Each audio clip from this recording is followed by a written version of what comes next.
matchup, the Yankees against the Rays. Robinson Cano has had a good season for the Yankees. 340, 9 home runs, and 28 RBIs. Last night, 4 for 5, a double, a ribby, and a run scored. Hi, everybody. Welcome back to Yankees Baseball. That's Ken Singleton. I'm Michael Kay. It's funny, the ebb and flow of the season. People get nervous when somebody gets into an inevitable slump. Nobody ever goes like that, or you'd have more 400 hitters. So Robinson had a little bit of a lull, but last night started to pick it up. It all worked out in batting practice. He got his act together with Kevin Long, the hitting coach, and then came out and took it into the ball game with style. After flying out his first time, he had a hit in the 4th inning, another one in the 6th inning. Then in the 8th inning, he had a 2-base hit, a double to the gap in right center field, and then in the 9th, another base hit. In all, he raised his average 15 points up to the 340 level last night. Last night, a lot of action for the Rays. They scored 10 runs. Yankees answered with 6 of their own, including a home run by Alex Rodriguez. Lineups, first pitch baseball, coming up next on My 9.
Verizon Wireless, America's largest 3G network, and by Mazda. Zoom, zoom. Just a gorgeous day here in New York City. A perfect night for a baseball game, and the veteran Andy Pettitte is on the mound taking his warm-up. So let's take a look at the Tampa Bay Rays starting lineup, and it is brought to you by Capital One Bank. What's in your wallet? Jason Bartlett, the shortstop, will lead off. Carl Crawford in left field will bat second. Batting third and playing second is Ben Zobrist. Evan Longoria, the third baseman, cleans up. Batting fifth and playing first base, Carlos Pena. B.J. Upton in center field will hit sixth. The number 7 hitter, the DH Willie Ibar. Deanna Navarro will catch. He's going to bat eighth. And batting ninth and playing right field, the veteran Gabe Kapler. Speaking of veterans, Andy Pettitte on the mound will face the Rays and manager Joe Madden tonight in the second game of this brief 2-game series. Andy's numbers are outstanding on the season, as you might expect, with a 5-0 record, an earned run average of 1.79, only 36 hits in 45 in the third inning, 16 walks, and the opponents are hitting 228. Let's take a look at the New York Yankees pitcher scout report, brought to you by your tri-state area Volkswagen dealers. Visit tristatevw.com. Sweet 16. Andy has beaten the Rays 16 times, 16-5 his career. And the dandy does it, including in those 16 wins. He beat them 12 straight times, and that's his longest winning streak against one team. And left-handed batters, well, Carl Crawford and let's see who else in the lineup tonight. Carlos Pena, you might not want to see that. They're only hitting 140 against Andy Pettitte, left-handed batters. Well, ready to roll here at Yankee Stadium. Bartlett's in there. Andy Pettitte's ready, and let's do it here in the Bronx. And the left-hander deals outside. We are underway. Bartlett started the game last night against A.J. Burnett with a home run into the seats and left. He's had 21 consecutive solo home runs, and Joe Madden had a funny line. He said he's very dangerous with the bases empty. Joe Madden, the manager for the Rays. Rays the best record in the majors at 29-11, and Bartlett serves that one to right field. That's going to be a base hit. It bounces into the seats. It's going to be a double. Let's take a look at the Yankee defense tonight. In the outfield, you've got Wynn, Gardner, and Swisher. In the infield, Rodriguez, Jeter, Cano, and Teixeira. Andy Pettit's had good defense behind him. The Yankees have yet to make an error behind the veteran, and Cervelli is behind the plate. Now, if you haven't heard, the Yankees officially placed Posada on the DL. They moved Nick Johnson to the 60-day DL. They sent down Mark Melanson. So they called up the veteran utility infielder Kevin Russo and the veteran catcher Chad Moeller. So those are the moves that the Yankees made coming into tonight's game. A little stronger bench tonight. The lineup a little bit more full with Swisher in the lineup in right field.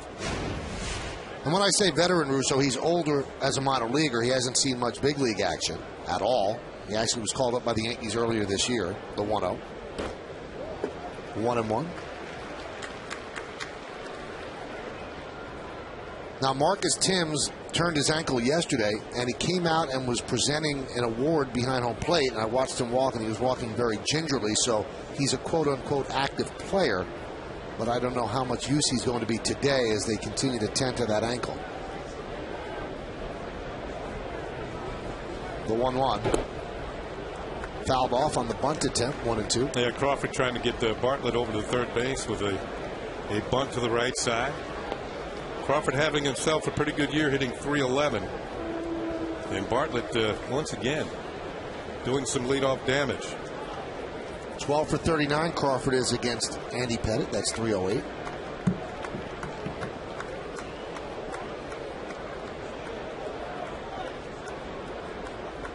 And the 1-2. Just missed inside. Tonight's closed captioning is brought to you by your local Lexus dealer. Home plate umpire Larry Vanover, he is the crew chief. Thought that missed the corner.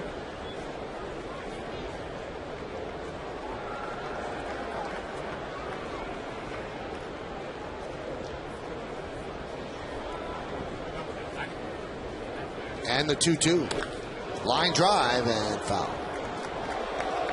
That's some play by the ball boy. We met Larry Vanover already. First base umpire is Mark Carlson.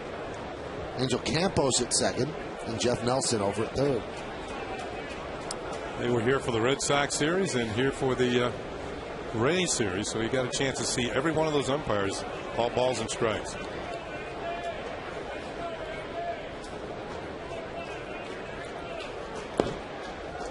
And the count 3-2 to Crawford.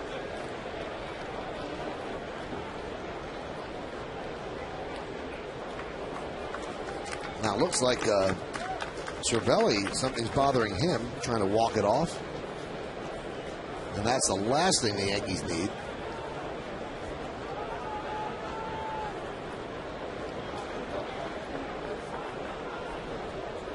Now Chad Moeller has been called up. His flight was supposed to land at 5:30. So it's anybody's guess whether he's here or not. Let's take a look at his last pitch. Man, it looks like he got hit on the inner thigh.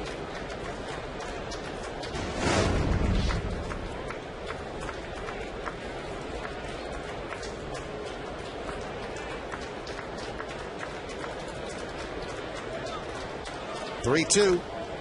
Lined into left field. It's a base hit. Bartlett's going to round third. He's going to score easily. Wynn will get the ball in. Crawford made a big turn. He was almost halfway to second, but he picks up an RBI single, and the Rays are on the board with a run. Well, Crawford basically fought this pitch off. In fact, it was a ball. He swung at a pitch that was down, got just enough of the bat on it. Right off the very end of the bat, looped it over Alex Rodriguez. Bartlett's going to score easily, and then the fun starts. Randy Wood actually bobbles the ball while Crawford was taking this big turn at first base. He thought about second, but I bet he thought, well, maybe I can actually steal second. Ray stole 6 bases against the Yankees last night. That's the most they've allowed in a game since the Tigers did the same on August 10th of 1992. 18 years ago. And the Rays, who will run all the time, that's the most they've stolen in a game this season. Yeah, but they have to deal with Andy Pettit and his great pickoff move tonight. And Andy has a way of slowing down the running game, and he might have to use that pickoff move several times during the course of the game tonight.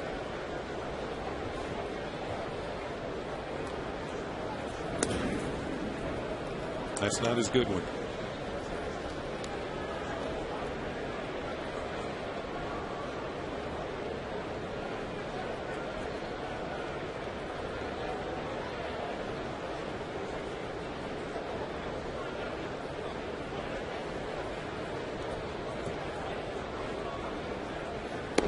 Pitch is high. We saw Zobrist last night start in right field, and that's where he primarily has played the most this year. 24 starts in right field. But tonight he's starting at second base for the 12th time this year. So he's a very versatile player. He's also started at center field and at first base. There's a strike. And the Rays know how valuable he is. They signed him to a 3-year deal during spring training with options for 2014 and 2015. And if the options are picked up, the deal could be worth $30 million. So he's the type of player. That's pretty decent money. And he gets security. And for the Rays, if he continues to play the way he's played, it's a bit of a bargain. Count 3-1. So Pettit struggling early. Keep an eye on Crawford at first. Even if he's not attempting to get the best jump on this 3-1 pitch, if it's a strike, Zobrist is supposed to try and put it in play.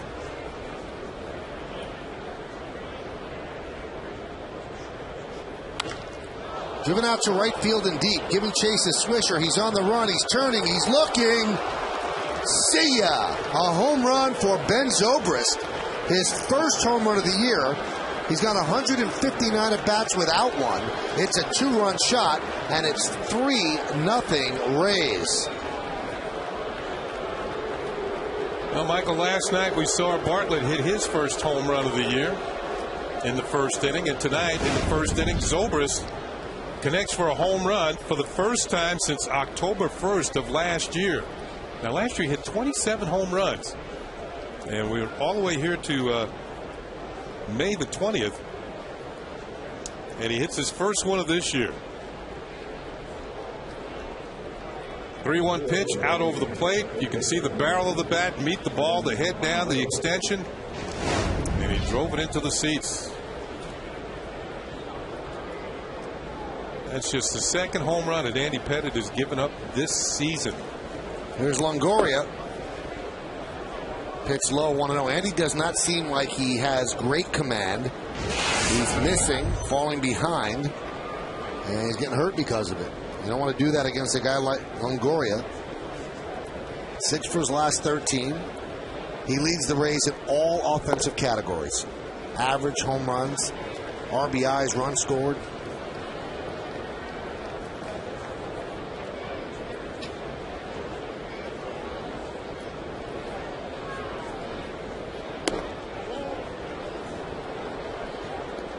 Count 3-0.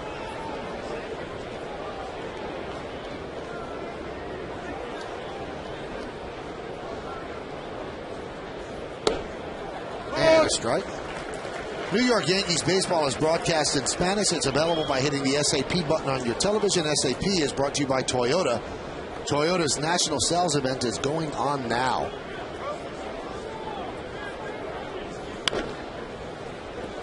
Three and two.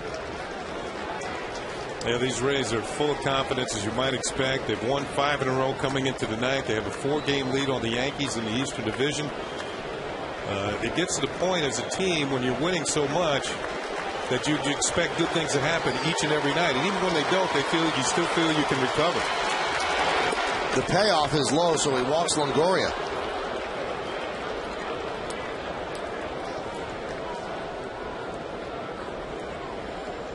This is a tough start for Andy, who has great numbers lifetime against the Rays, 16-5, 3.81.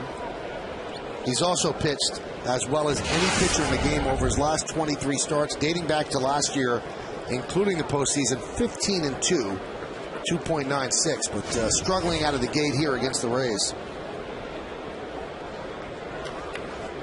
Here's Carlos Pena, 6 for his last 62. That one's grounded to A-Rod. Let's see if we can get 2. There's 1. And there's 2. It scored 5-6-3 because of the shift, as Jeter took the feed from A-Rod. Very unusual, but with Robbie Cano pulled around to the right side, Jeter was the one to cover second. Longoria trying to break up the double play, and Jeter gets off the throw and avoids the runner. up Periscope. Well, Pettit needed that. Now you take a breath. You have 2 outs. You deal with Upton. And he fouls it away.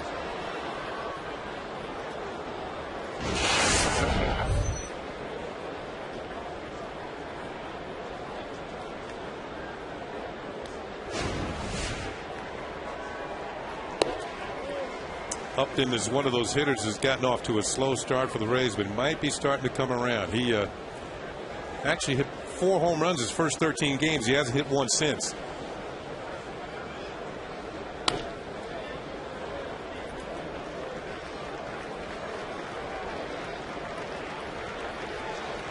Well, check out what Pettit did in the second half last year, and then he was perfect in the postseason, closed out each series, and so far this year 5-0. And as I mentioned, he's one of the best pitchers in baseball over that stretch. 1-2. And Andy, during his career, has been known as a second half pitcher and a postseason pitcher. That's when he usually starts to get things together, but this year off to a very good start. Fouled away. In the first half, 4.10. Still decent numbers, but look at the second half. 118 wins against only 54 losses.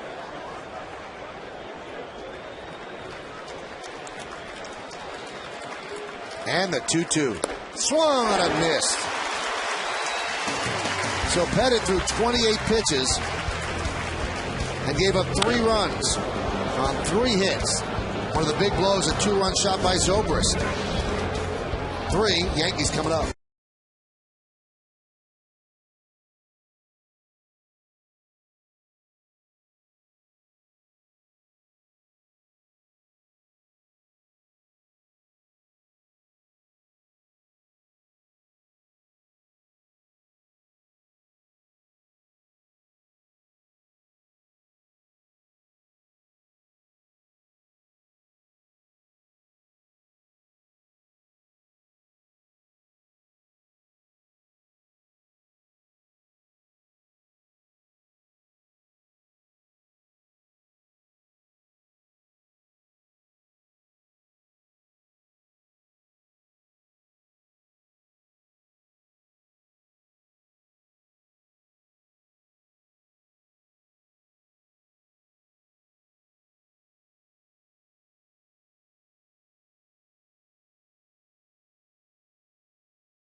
Shields is the elder statesman in the Rays rotation. He's just 28 years old, and he's made 8 starts, a record of 4-1.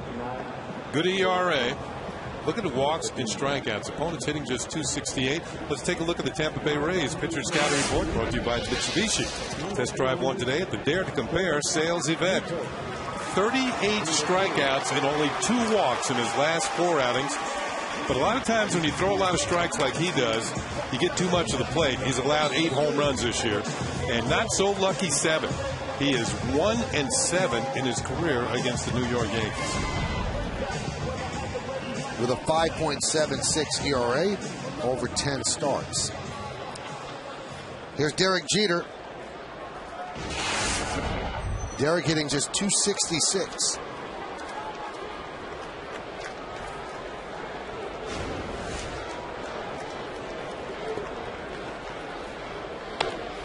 And he leads off with a single on the first pitch. Now Derek extending a hitting streak to 8 straight games. It's not one of those red-hot streaks we're used to seeing Derek on, because in the previous 7 games, now it's an 8-game hitting streak, he's only had 1 multi-hit game. So he's not really all that hot. But maybe this is the start of a really hot streak as he gets a single to center.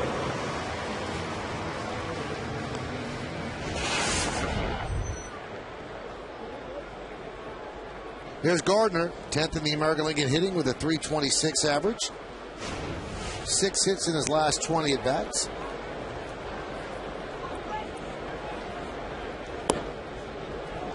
One and 0.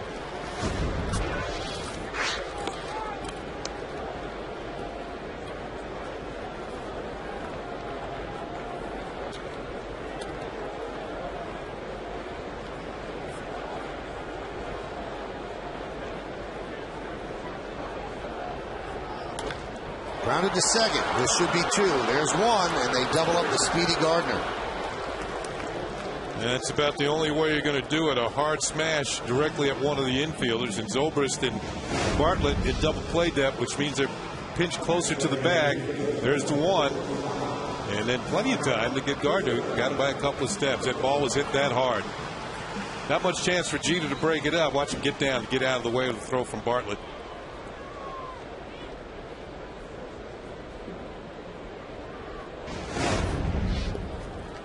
Here's Mark Teixeira. Mark is hitless in his last 11 at-bats.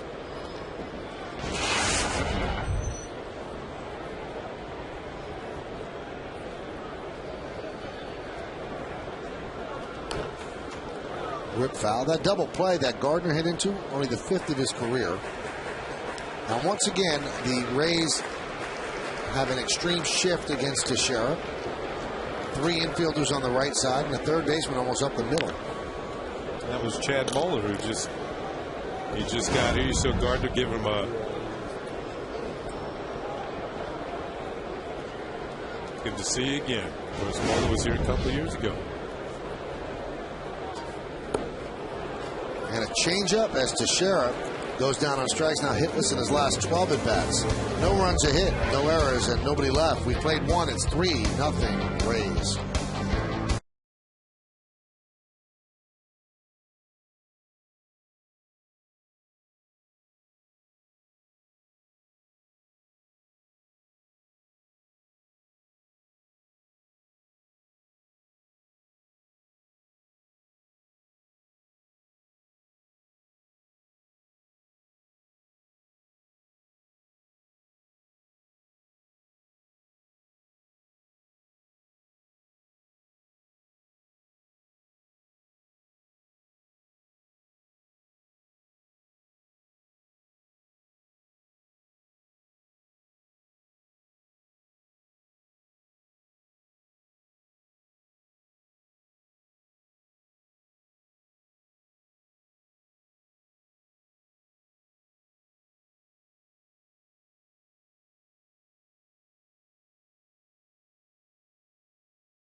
Rush brought to you by Toyota.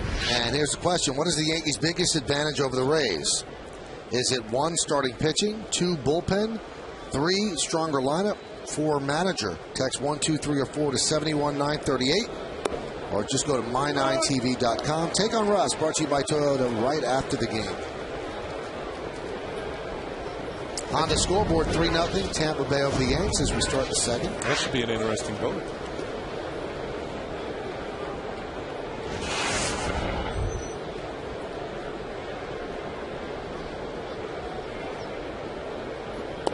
Because I think certain managers are good for certain teams. You know, a manager of one team doesn't necessarily mean he'd be a good manager for another team. Because a lot of times it's the manager sets the tone himself of what goes on in the clubhouse or with his team on the field.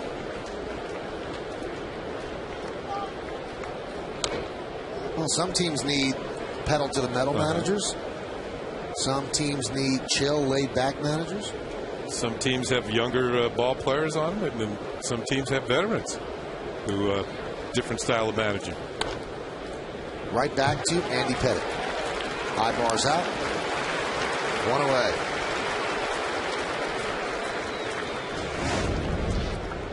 Willie Ibar drawing the DH role tonight. This is the 15th start as designated hitter.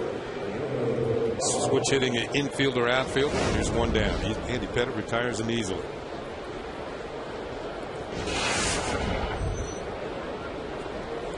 Former Yankee farmhand, Deanna Navarro, and you can see he is struggling offensively. That's why John Jaso has seen so much time. There's a strike. Just get word that the Yankees' protest of the game against the Red Sox, the one the Yankees lost late, has been denied, which you figured that it would be after Beckett ended up being put on the DL yesterday.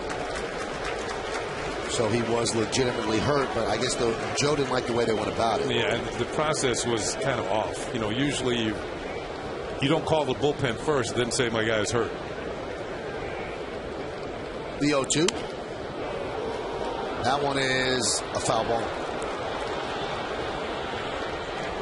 But very rarely are those protests upheld.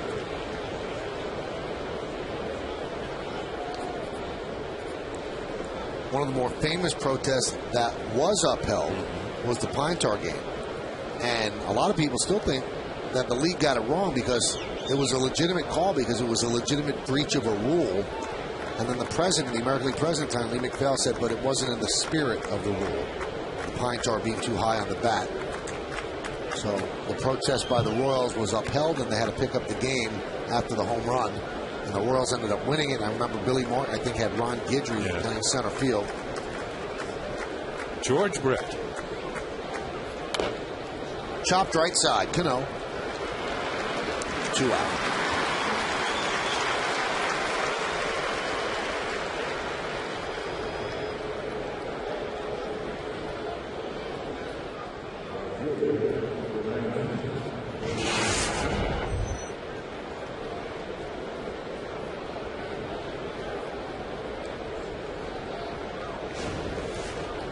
Here's Gabe Kapler.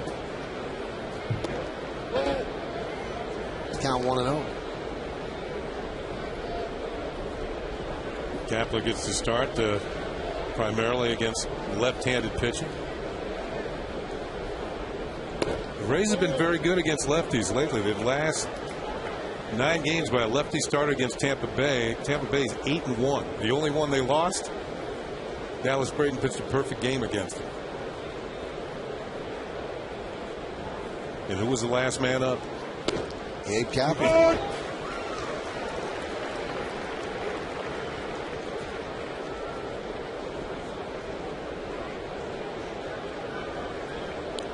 You can see that Pettitte still doesn't quite know what the strike zone is right now, because he asked Larry Vanover about a pitch. That one's fouled away. Wanted to know if it was too high. Pointed his finger toward the sky, so he's trying to get a read on what Vanover wants. Each umpire has a different interpretation of what the strike zone is. They're pretty close, but some like to call a low ball a little more, some the high pitch. Broke his bat.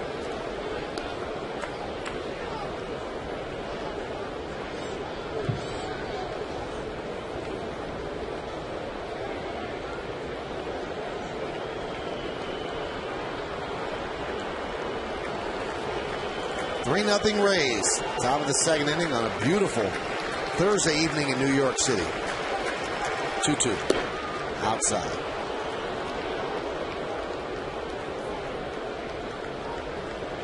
Andy, a little bit of rhythm this inning. Seems to be finding the strike zone a little more regularity, although he's gone to a full count here on Kapler. That one's popped up. Shallow right. Going to be a tough play. Sliding is Swisher. He can't make the play. Kapler's going for 2. Here's the throw. He's going to be up by plenty. He had no chance. I guess he figured with 2 outs he could take a chance. But Swisher had him by about 15 feet. A good throw by Nick Swisher. He made the dive. Kept it in front of him. Could not believe that Kapler was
on our sister station, Fox 5. The Bombers head to Citi Field to face David Wright and the Mets.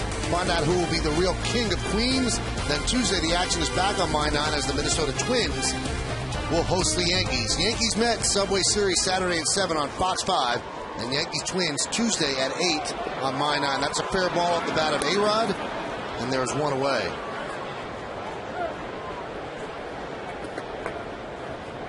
On the Honda scoreboard, it's 3-0 Tampa Bay. Going into bottom of the second. And Honda brings us a scoreboard.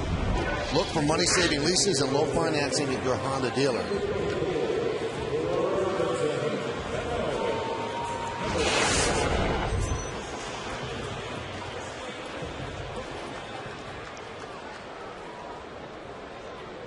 Well, Shields has gotten 4 outs on 8 pitches, and here is Robinson Cano.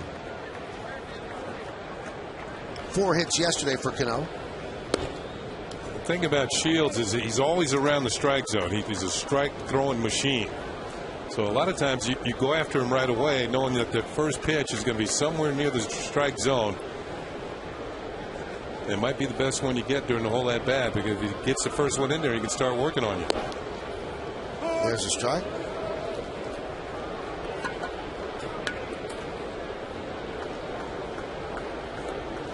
Cano has had 6 hits in the last 2 games.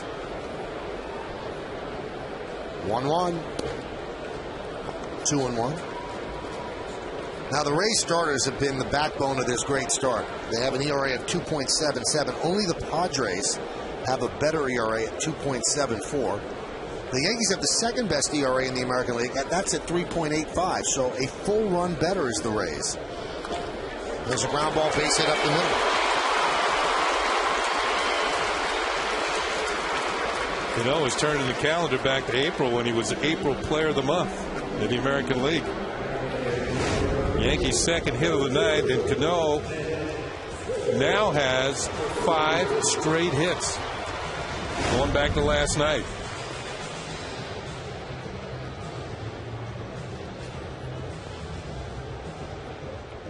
I'd smile too.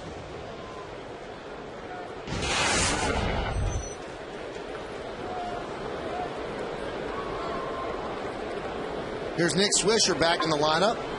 Bad bicep muscle on his left arm. That's kept him on the shelf for a bit.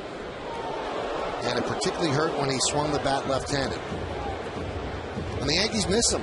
Switch hitter in the middle of the lineup. Gets the job done in right field. Also an energy presence for them. And noted swingman of Joe Girardi's. He places him in several spots in the lineup depending who's pitching against the Yankees. When I saw Nick taking batting practice before the game, I was kind of relieved to see that at least he was getting in the cage. Didn't know whether he was going to play or not, but he's in the lineup.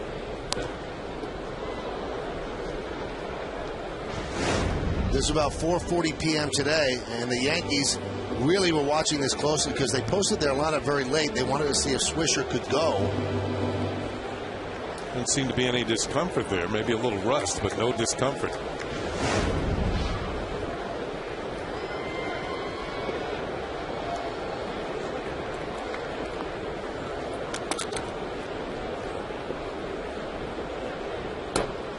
Now, Nick has not hit lefty in a game since May 14th, and that was the first game of the homestand against the Twins. Had to leave the game. He was wincing when he would swing.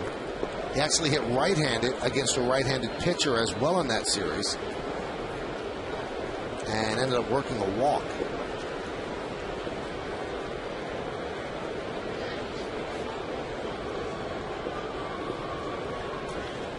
One-two. Fouled away.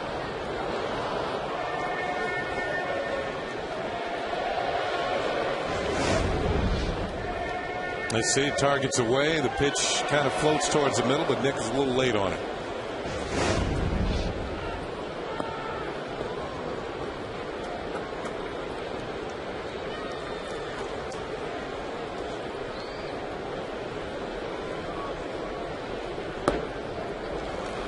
Count 2-2 on the change. His changeup is nasty. Yeah, he's got a good one. Shields has several weapons. Decent fastball, low to mid-90s. I'd say upwards of 93.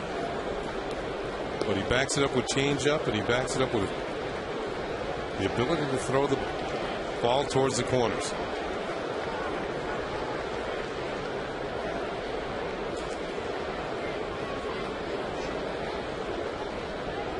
Two. Swing and a miss. Another change. So Swisher down on strikes. You can see the grip, all the fingers on the ball, which means you can't really throw it as hard as you would like. It's sort of like putting the brakes on it as you throw the ball to the plate. And also it dove down and away for the strikeout. There's Juan Miranda, another player that the Rays drastically shift on. My question is, where did they get the scouting reports on him? From Scranton Wilkes-Barre? It has to be. I was thinking that. They were probably scouting the Yankee minor league system. And he tries to bunt. It's a foul ball. See, that's a good thought by the kid. Push the ball to the left side. You might get yourself a double. Well, you're also down by 3 runs. And you bring the tying run to the plate. Longoria, as you can see just on the left side of your picture there, he's in the infield. Get the ball by James Shields. There's nobody there. I kind of like that move. I do too. And you know what? He's young enough that he's not going to be stubborn. He's glad to be here. He's just trying to contribute. Other guys try to bang it through the shift. No shift for that. Deep to right. There it goes. See ya. Into the second deck. A 2-run home run for Juan Miranda. Yankees are back in the game. Tampa leads 3-2.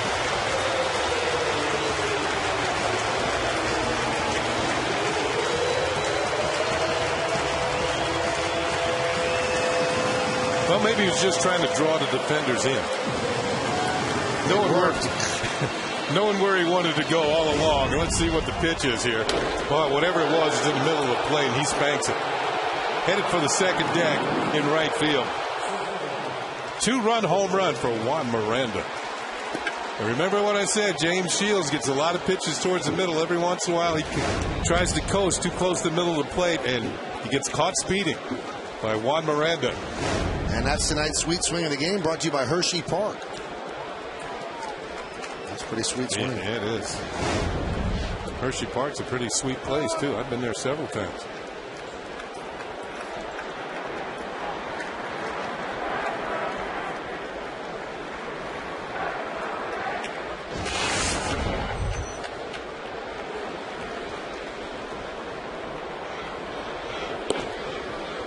There's a strike to Cervelli.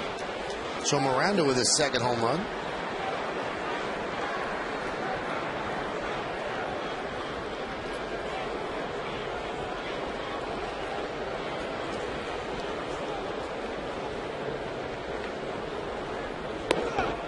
Spins him off the plate. Was that Cervelli? Who yelled as if he had gotten hit? Yeah. He was expecting the... Let's listen.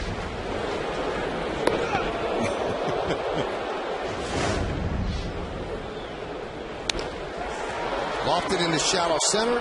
DJ Upton will make the play for the final out of the inning. But the Yankees get 2 runs on 2 hits, no errors, and nobody left. The big blow off the bat of Juan Miranda. He said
work with his kids and his wife, and boy, Jared really married out of his class. He really did. And the kids, Trevor and Riley, and Amy is his wife. He outkicked his coverage, Kenny. He really did. Because Jared's no oil painting, let's be honest. Oh, such a nice man.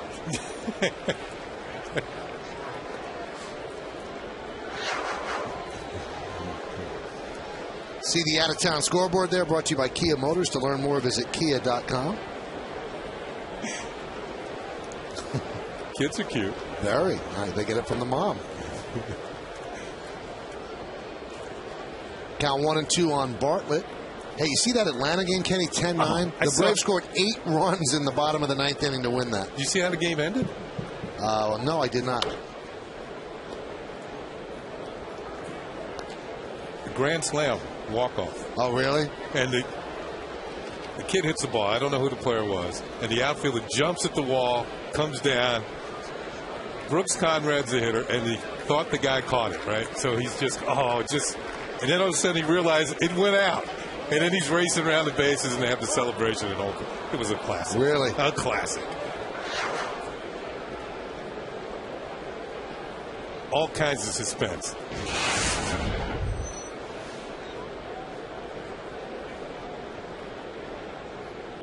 Way outside.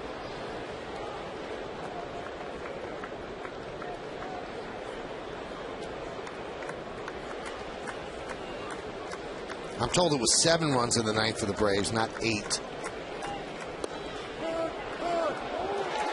that's strike 3. Barton was taking off his leg guard so he could walk down the first base with the walk, but late punch out by Larry Vanover. Yeah, he was winding up to send him back to the dugout. The emphatic call, strike 3. Here's the pitch. Good job by Cervelli of framing that one. Bartlett drops the bat, getting ready to take his leg guard off. Thinks he's headed to first base, but it was over the corner. Crawford pops it up. Randy Wynn will make the play. Want to remind everybody, coming up after the game, post-game show on My 9, and Kenny and I will be involved with that. It's the Verizon Fios wrap-up show, and Russ Salzberg back at the studio. Kenny and I back here at Yankee Stadium, so we'll cover everything going on during the game. Stay tuned.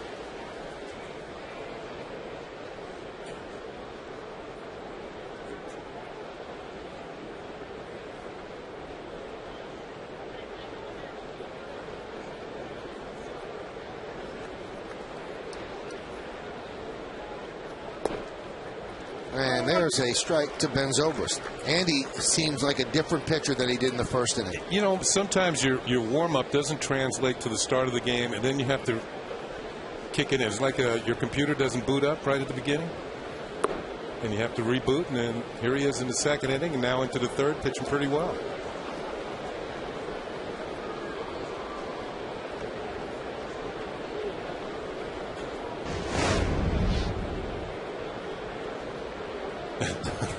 Give me another one. Only one ball on the field allowed at a time.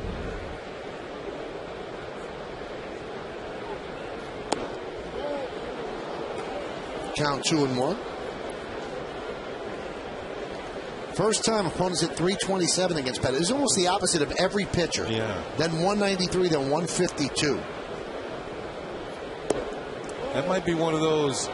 You hear this every so often. You got to get to the good pitchers early in the game, because if you don't and they start to kick it in, they get tougher and tougher. But you're right, most of the time pitchers get weaker during the game. There's a strike. I think Andy is still a little bit uncertain where the strike zone is with Vanover. He seems a little unnerved by some of the calls. 3-2 pitch coming. But first a step out by Zobrist, who had his first home run of the year, a 2-run shot in the first inning.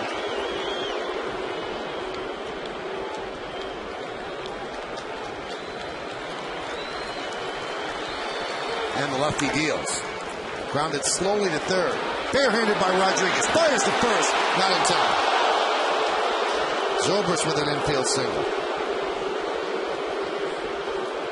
Well, it just seems that just about everybody on this Rays team can run pretty well, and Zobrist is yet another one of their players who can pick him up and lay him down. A-Rod was playing back, and he gave it the old college try. Barehanded, throw to first, and you can see that Zobrist is a step ahead of the throw to pick up a hit with 2 down. And he has the ability to steal bases, too. You can see he's safe by quite a bit. And that's a big save, because now it gives Longoria another hack. With 2 outs. He walked in the first inning. Picked him off. Picked him clean. And that's why they stole 6 bases last night. It's going to be tough to do that tonight. Andy Pettit with that trademark move. And Zobrist was sleeping at first.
By your Tri-State Cadillac dealers. Visit CadillacTristate.com to find a dealer near you.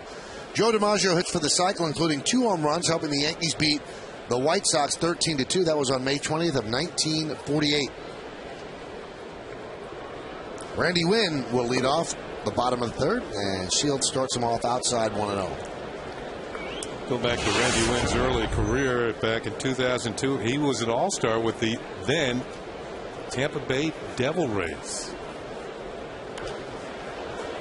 And I don't know if you remember this game, Michael. In 1999, he had an inside-the-park grand slam against the Yankees at Tropicana Field. You remember that? It was off Jeff Juden. Yeah, maybe, yeah. I think it was up against the center field wall, and whoever was playing center field must have been Bernie back in those days. I guess so, yeah. I remember Jeff Juden's stay was short. Yeah. Maybe that was one of the reasons. That could have been it. Giving up an inside-the-park grand slam.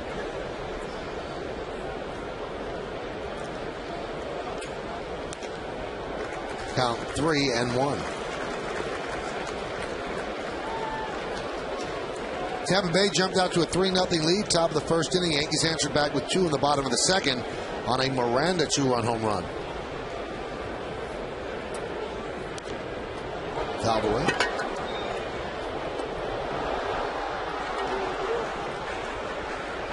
Jim Hickey, the pitching coach for the Rays, alongside Joe Madden.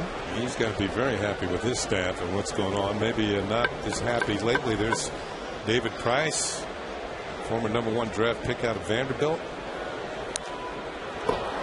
J.P. Howell comes up with labrum surgery, and he was a valued member of their bullpen, left-hander, and he'll be out for the remainder of the season. Randy Wynn was actually traded for Lou Piniella. And also Antonio Perez. That one served into left field, a base hit for Wynn.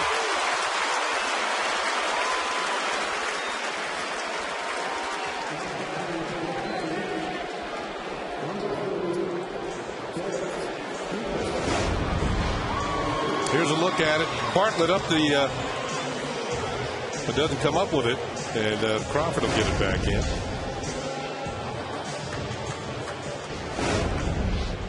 You know, Wynn hasn't been able to use his speed much this year. Only 1 stolen base. You can see Bartlett. He got up there pretty high, but came down empty. Here's Derek Jeter. He singled on the first pitch that he saw in the first inning. Single up the middle. Ooh. Almost picked off Wynn. Now, that reminded me, Kenny, what would Zobrist be thinking there with Evan Longoria at the plate when he got picked off? Here's the close play with Randy Wynn getting back in just ahead of the tag of Carlos Pena. I think he was completely fooled. If you watch his eyes, he's looking towards home plate to see what happens with the ball. The ball was actually coming to first.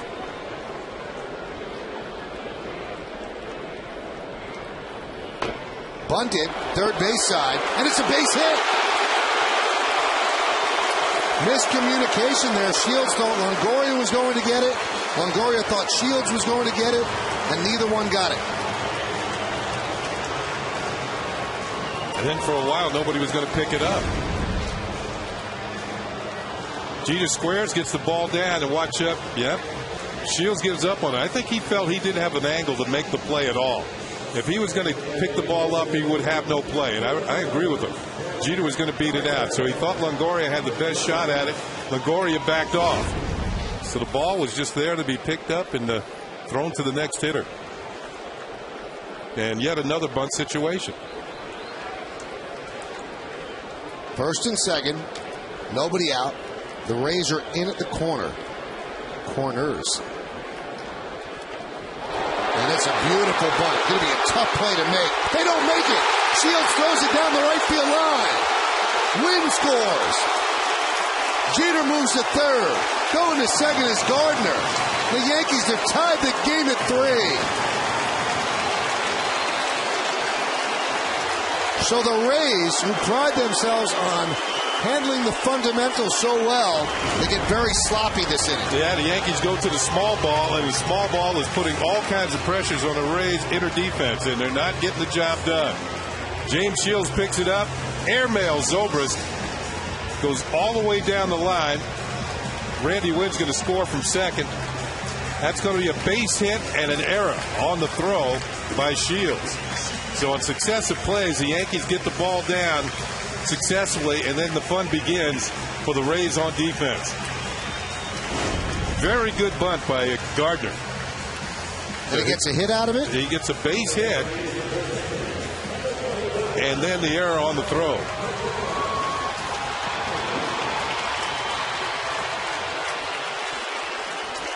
So now the Yankees are set up, second and third, and nobody out. Couple of ground balls, and you got yourself a 5-3 lead. The shift is on for Teixeira. The entire left side of the infield is open. But he tries to pull it and pulls it foul on the changeup. I'm telling you, Kenny, I saw it yesterday. This shift is getting into Mark's head because it's so glaring, and all of the left side is open. And, you know, your common sense is probably telling you, let me go the other way, but that's not my swing. It's not his swing, but something out over the plate and something fairly hard like a fastball, he could hit it that way. Might have tried there, couldn't get it past the pitcher. So Mark is now 0 for 6 against the Rays with that shift. Now, for the last 2 nights, Joe Madden has seen Robinson Cano slash hit after hit. So does he walk A-Rod? You know, it doesn't work righty-righty, though, because you'd be walking the right-hander to have the right-hander face the left-hander. I think they're going to go after him. I think I would, too, the way Cano's been hitting. But that doesn't mean they won't be careful with him. Infield's back except at first, where Pena is on the grass. And there's a strike. Now, Longoria is maybe 2 feet behind the bag at third, so a hard ground ball with him, Jeter probably would not be able to score. A-Rod is 11 for 14 at getting the run in from third with less than 2 outs, which is an outstanding percentage.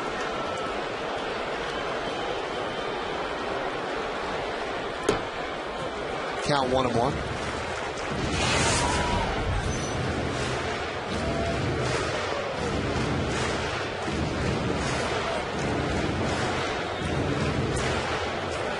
A-Rod also has the benefit of probably having the speediest of Yankees on base. Jeter at third and Gardner at second. Count 1-2. A-Rod grounded to third. That was in the second.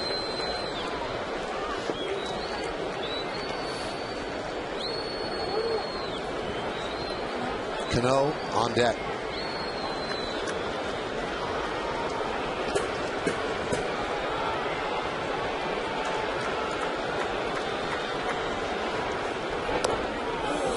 Just missed inside.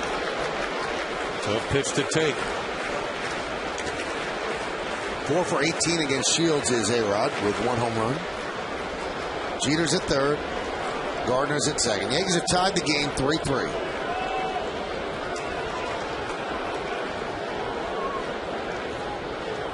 Swing and a miss. He got him. They get the angle, and they get A-Rod at first. They got him on the changeup. Let's take a look at how they attacked A-Rod with this pitch-by-pitch, Ken. Yeah, they're being careful with him. Let's see the first pitch. Fastball right in there for a strike. Maybe the best pitch to hit. There's a slider down and away. Change-up or fastball fouled off. Looked like a cutter. Tried to pick off the inside corner. Then the change-up, and he swings and misses. One thing about all those pitches, he kept them down in the zone. Now, here's where they might actually think about walking Robinson Cano, or at least being very careful with him. They just had a discussion. Let's see what they do. They're going to semi-go after him here.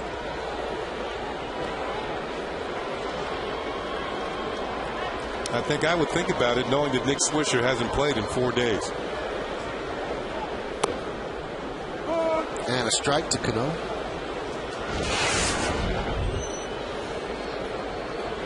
Cano singled up the middle and scored a run in the second. Scored on Miranda's home run.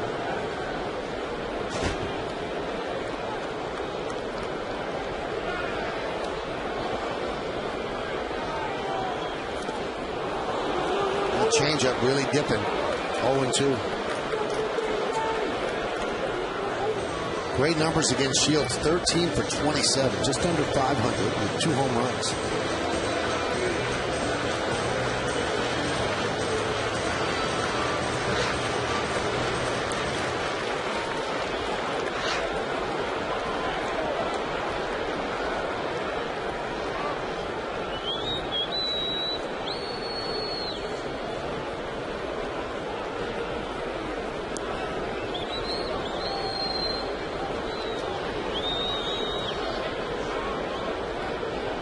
The 0-2. He struck him out. What a comeback by James Shields. Yankees get a run, but they had runners on second and third and nobody out, and they could not get either of those runners in. But they tied the score at 3.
Score 3-3, and it is brought to you by the New York State Lottery. Hey, you never know. Well, the Yankees lose this game, they'll kick themselves over the bottom of the third inning. As Andy Pettitte has a new life, it's a 3-3 game. He deals a strike to Evan Longoria.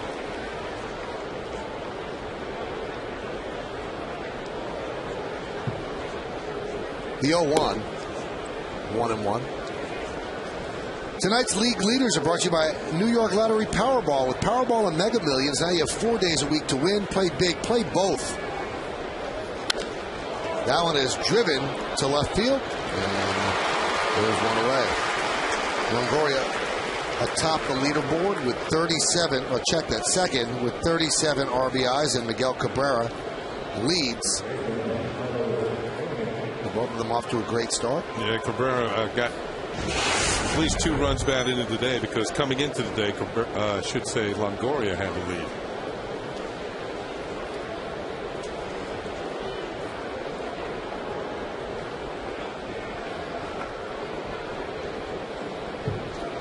Now, much of the Yankees' misfortune of late has been because of their abundance of injuries, but not coming through there.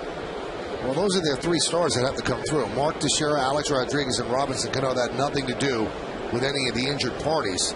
You got to get runs in there. You got to get ground balls. I know that Shields is working against doing that, but somehow it's got to be done. Either shorten your swing and put a ball in play, but you can't not score anybody. Yeah, those are the guys that get paid to drive in runs.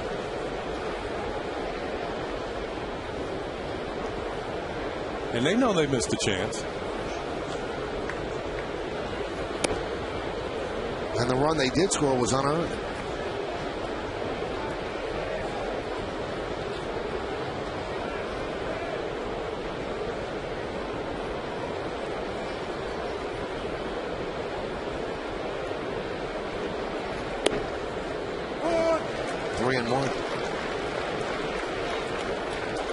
Pena would have been 0 for 5 last night, but got saved by the hustle of his teammate. He had a double taken away on a diving play by Brett Gardner. But Ben Zobrist tagged up from second and scored on a sac fly. So instead of the 0 for there, he got a sac fly out of it. 3-2. And at this point, the way he's been struggling, all the help he can get. When you are 6 for 63.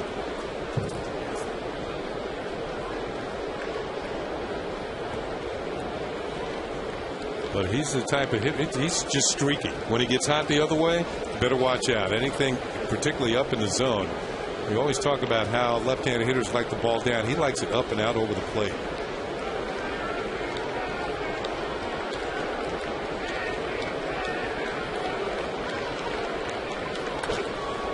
Popped up.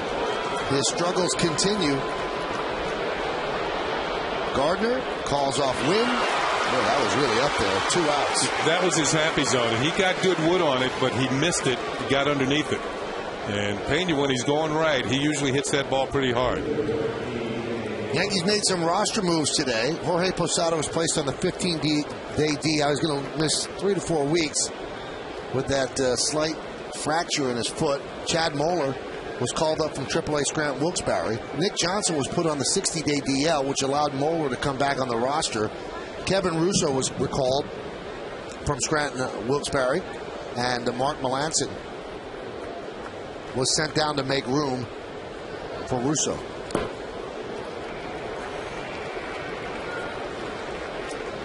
And the move with Nick is a clerical move because the Yankees were up against it with 40-man on their 40-man roster. You can't call somebody up unless they're on that 40-man. Moeller was simply playing for the minor league team, but not on the 40-man roster. So by putting Nick Johnson on the 60, that creates a spot on the 40. The 0-1. Driven out deep to right field, giving chase to Swisher. Turning, looking, see ya. Home run by B.J. Upton. And the Rays have taken back the lead 4-3.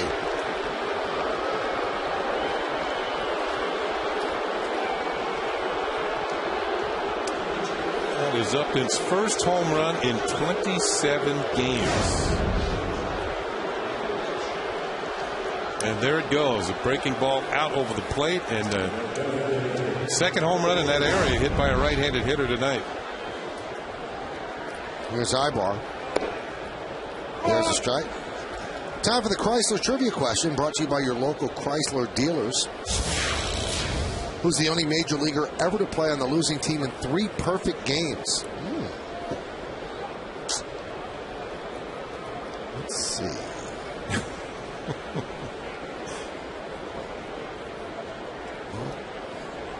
I know a guy who's on this team that was on 2.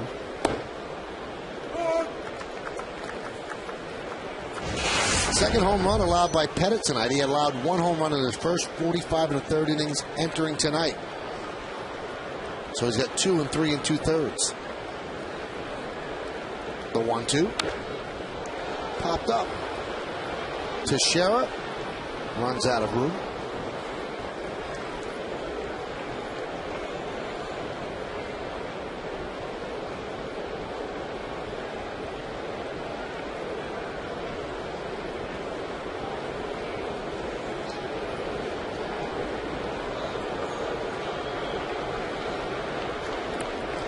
The Rays have had a few players break out of their home run shells. I mean, Bartlett got his first one of the year last night. Zobrist tonight, and Upton hadn't hit one in 27 games. So they come to Yankee Stadium to get their power strokes back.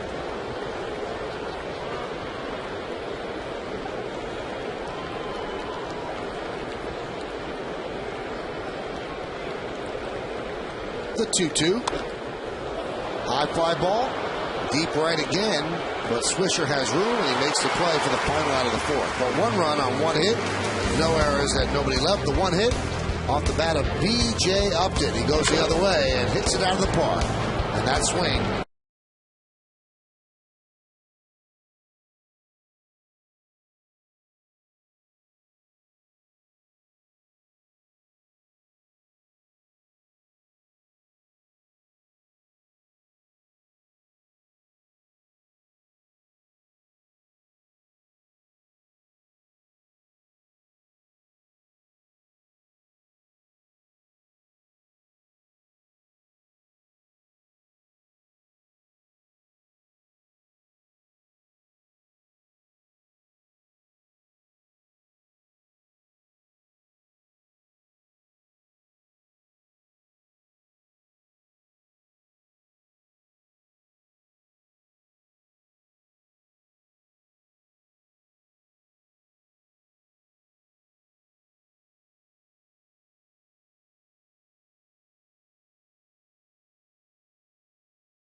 Trivia question. Who's the only major leaguer ever to play on the losing team in 3 perfect games?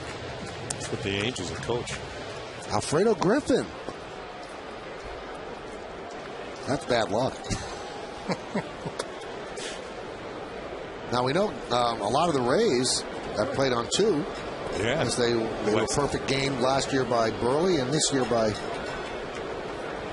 Dallas Braden. New York Lottery. Scoreboard 4-3 Rays lead as Swisher fouls it back. I played 2 no-hitters. It's definitely more fun when your pitcher's doing it. Did you ever get no hit on a team that you were on? Oh, yeah. You ever hear of Nolan Ryan? We were one of the 7. Were you in the lineup that day? Oh yeah. I was leading off that day. I think I hit the hardest ball leading on the first inning. Hit up 1 hopper to the shortstop. And that was it for the rest of the day. He just started mowing us down. Was it one of those 5 o'clock starts in Anaheim? I don't think so, but it was a day game in Anaheim. Strike 3, Swisher down looking. Nolan was grunting and groaning. Hey, this weekend, you might have heard the Yankees head to Queens for a series at the Mets. It's called the Subway Series. Coverage on Yes starts tomorrow at 6 with batting practice today, presented by Audi and the Tri-State Ford pregame. Then Saturday and Sunday, turn to Yes after the games for Yankees Extra Innings, our interactive postgame show. It all starts tomorrow night right here on Yes. Those are the probable starters. Vasquez against Takahashi tomorrow. Hughes against Pelfrey on Saturday. Sabathia and Santana. Saturday and Sunday, those are pretty good matchups. Oh, yes, they are. And the Yankees are hoping that Javier Vasquez, who picked up a win in relief here the other night, will pitch the way he did in Detroit. He pitched a fine game.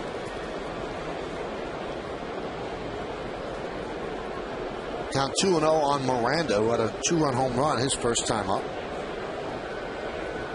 Again, the whole left side, most of the left side of the infield open.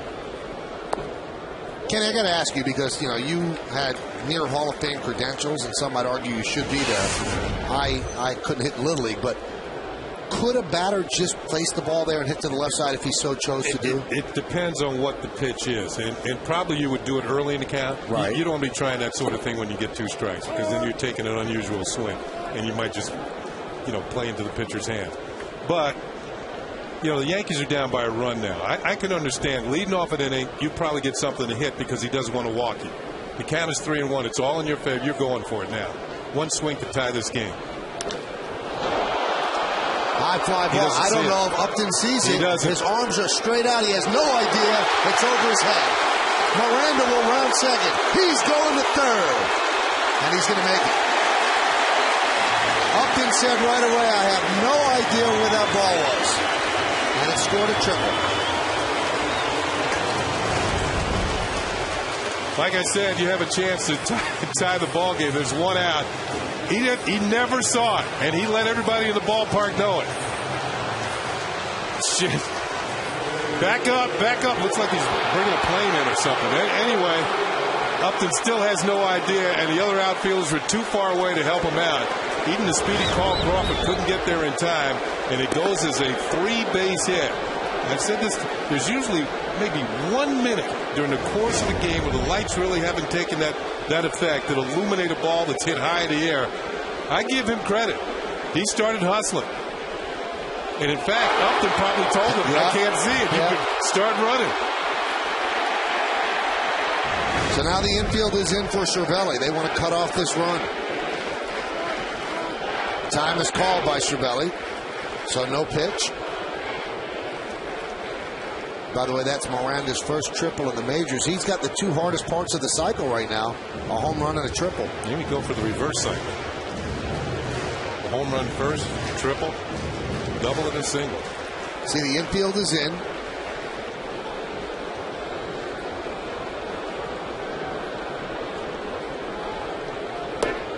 Now, it's the time of the night that you would call, I guess, dusk or Homer in the Gloaming, something like that, where not quite nighttime, certainly not daytime, and sometimes you lose the ball.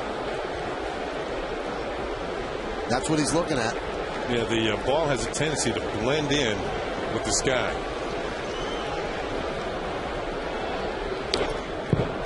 I think that's the second time that's happened here this year. I can't remember the other outfielder who lost the ball, at least for a little while, before he saw it. But that is a very helpless feeling. I've been there. Francisco 11 for 18 this season, 6-11 with runners in scoring position. Count 2-1. He's going to catch the majority of the game for the Yankees for the next month, with Posada being put on the DL. And those are the numbers I was talking about. 15 ribbies.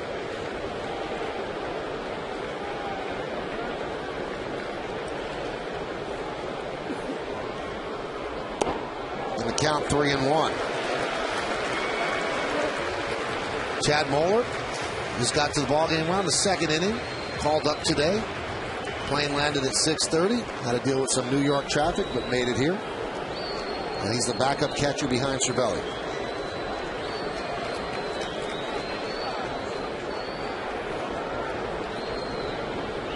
The 3-1. He walked him. I had a chance to talk to Jack Curry before the game, Michael, about the reason why the Yankees called up Chad Moeller. That's the reason why they signed him. He's like the emergency catcher within the organization, as opposed to calling up one of the rookies or one of the younger players like an Austin Romine or Montero from the minor leagues. You want to call up somebody who's been in the league, knows the hitters around the league, has experience. Not because he's a big-time hitter or anything. It's because he's a good defensive catcher and knows the league itself. Now the Rays back up to double play depth for Randy Winn. And Jack was told that by Yankee general manager Brian Cashman.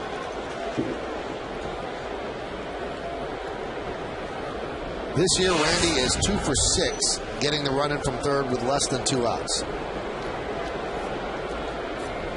Singled his first time up, also scored a run. Nice block there by Navarro. Cervelli strayed too far, but hustles back. He was caught betwixt and between, should I go for second or not, and then decided not to and almost got gunned down by Navarro. Yeah, if you go to second and get thrown out for the second out, that's definitely not a good thing. So try and get back to safety. He almost strayed too far. Or did he tag him? Did his helmet come off, or did the helmet come off because of the tag? I think the helmet came off. Oh, okay. Okay. And he did that swim move and went in with the left hand rather than the right. If he goes in with the right, he's out.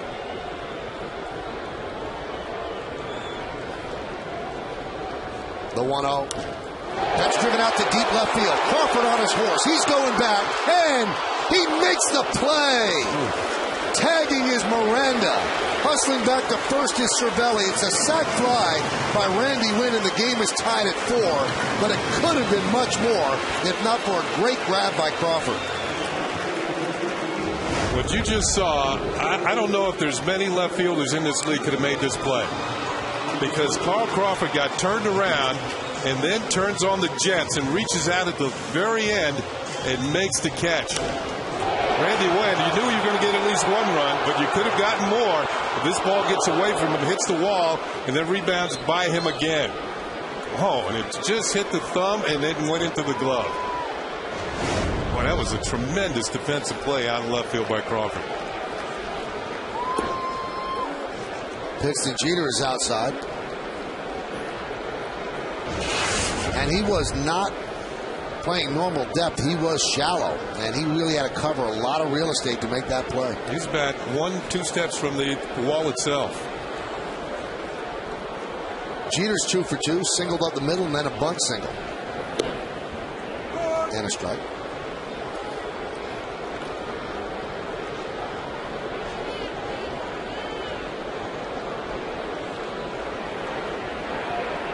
So Randy Winn picks up his 8th run batted in.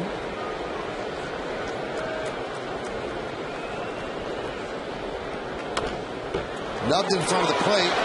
Navarro fires to first. They get Jeter. And that's going to do it. But the Yankees tie the score. 1 run on 1 hit. No errors and 1 man left on base. So a triple into the night sky and then a sac fly. That could have been more, but a great play by Crawford. 4.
For last weeknights, watch back-to-back episodes of Everybody Loves Raymond at 6 and a King of Queens doubleheader at 7.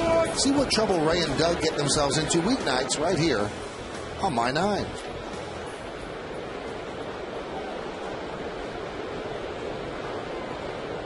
Count 0-1 on Deanna Navarro.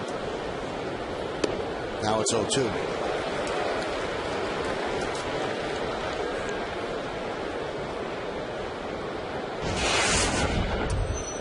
Well, you saw part of what has made the Rays successful this year, their defensive ability. I know Zobrist is playing second base tonight, but he's got center fielder type speed. He usually plays right field.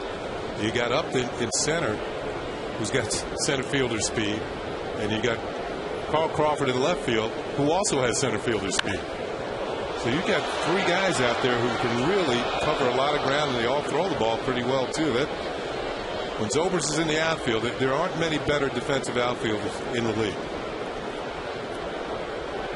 You know, if they can see the ball.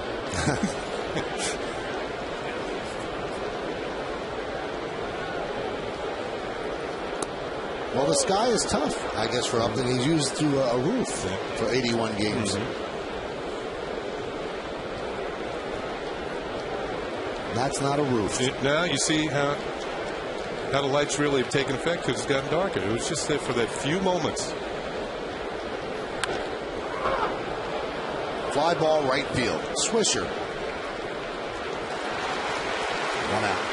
As we move along, let's take a look at the out-of-town scoreboard brought to you by Hyundai. Think Hyundai, but act now for special deals at your Hyundai dealer.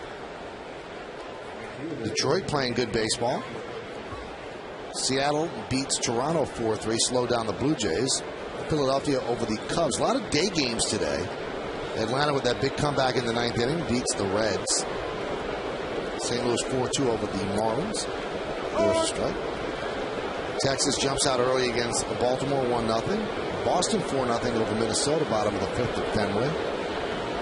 Angels and the White Sox just about underway. 3-3 Milwaukee and Pittsburgh, top of the 4th. And the Mets lead the Nationals 3-1. Colorado 3-0 over Houston, top of the 2nd. And the Padres and the Dodgers at 10-10. Giants and the Diamondbacks at 9-4. And that's our scoreboard. 1-1 to Kapler. Right back to Pettit. Gets past him into center field for a base hit. So Kapler's 2 for 2. Again, he was upset he didn't come up with that ball. As Kapler hits it just about right back over the rubber. Watch this. No. Just missed Andy. Yeah, he's upset he didn't slow it down. And missed it with the glove hand. The ball goes right over second and into center. You're talking about all the day games. And I think players on getaway days, they prefer the day game so they can move on to the next inning. For the Yankees, and the Rays, this is getaway day. Of course, it's not getaway as far for the Yankees. I think of all the teams in the big leagues, the Yankees are probably the most used to it because when they come into a town, a bigger crowd usually you could get at night. You get better television ratings for your local station rather than in the afternoon. And the Yankees hardly ever play afternoon games on getaway days. On the road. Yeah, on the road.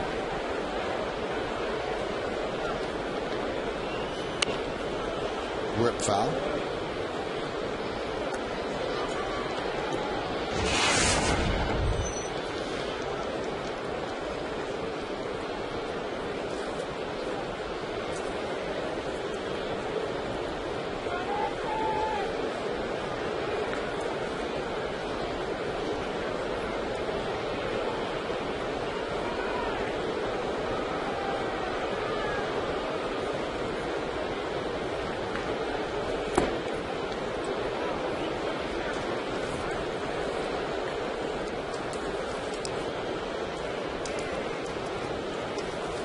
Kapler at one time had really good speed, but a couple of years ago he tore an Achilles tendon. And he's fought his way back just to have the ability to play again. That's a tough injury to come back from.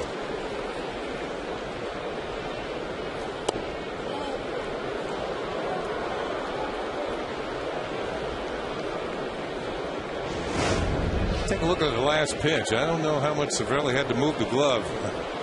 Did it hit the corner? Not quite.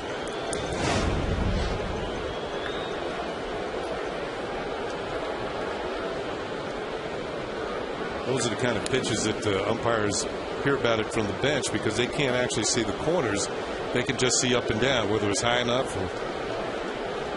for a strike. And certainly it was high enough for a strike. It just was off the inside corner.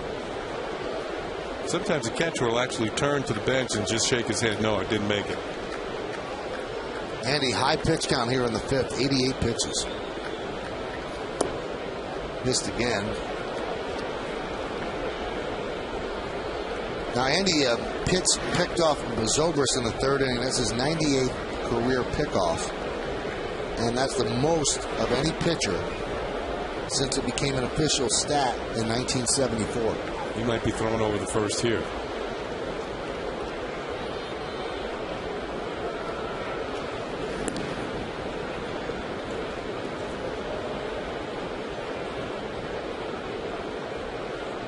And the reason being because the count's 3-1. It's a good running count.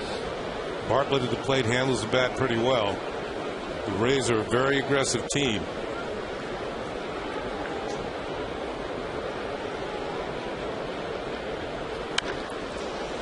Hammered foul.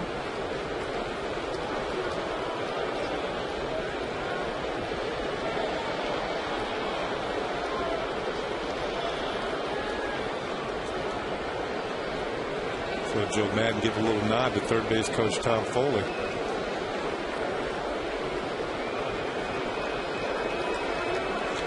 Didn't really see Foley go through any signs. Let's see what happens here.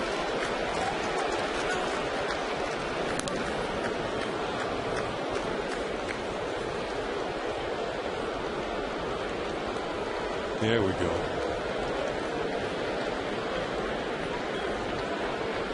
One out, one on, top of the fifth, 4-4 game.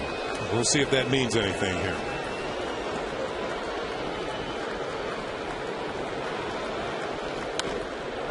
Given down the right field line, fair ball, it's trouble. Giving chase is Swisher. It's in the seats, foul. Kapler was not running on that 3-2 pitch.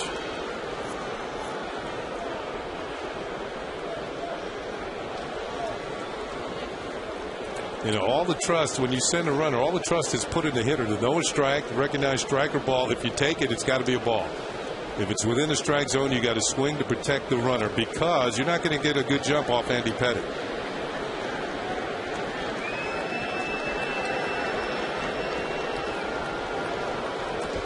Pettitte has induced 10 double plays this year. He'd love one right here. Instead, he gets a walk.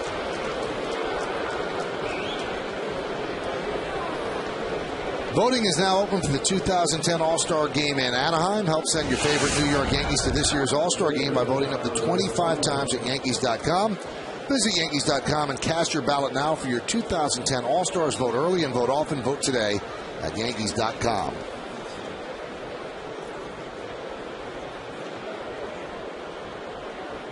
So Dave Island talks things over with Andy Pettitte. Tough part of the lineup coming up for the Tampa Bay Rays. Crawford, Zobrist, and Longoria.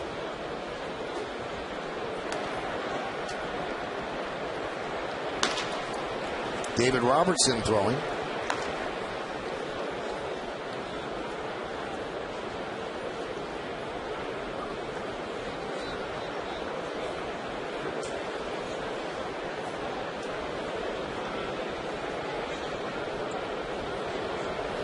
Swing and a miss.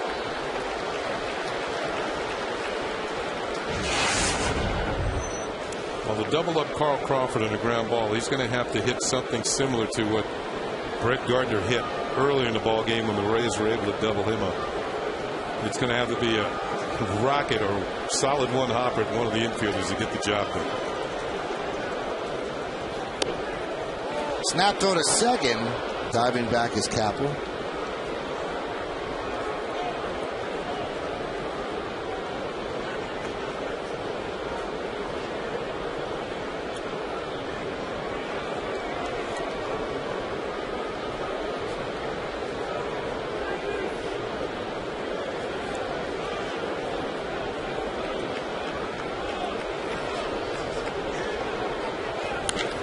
Ground ball, base hit through the right side. Kapler around third. He's coming home, and the ball is bobbled by Swisher. And with the bobble, going to third is Bartlett. So the Rays take a 5-4 lead on the RBI single by Carl Crawford. Swisher might actually get an error here because Bartlett had stopped at second. And once he saw that Swisher had bobbled the ball, then he took off for third. And Swisher, all he can do is get the ball back into second. Here's Kapler being waved tall. It might have been a play at the plate. Once the bobble is made, you can see Bartlett setting sail for third base. Yeah, single, RBI, and an error on Swisher. So runners on the corners with one out. Ben Zobrist at the plate. He's 2 for 2. 2-run home run, and then a single toward third. A slow roller.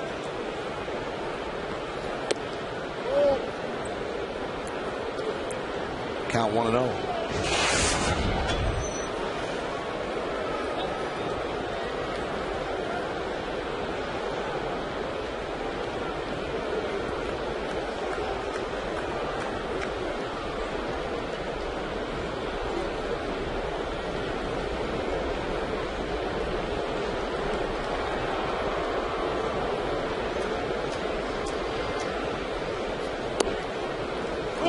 And a strike.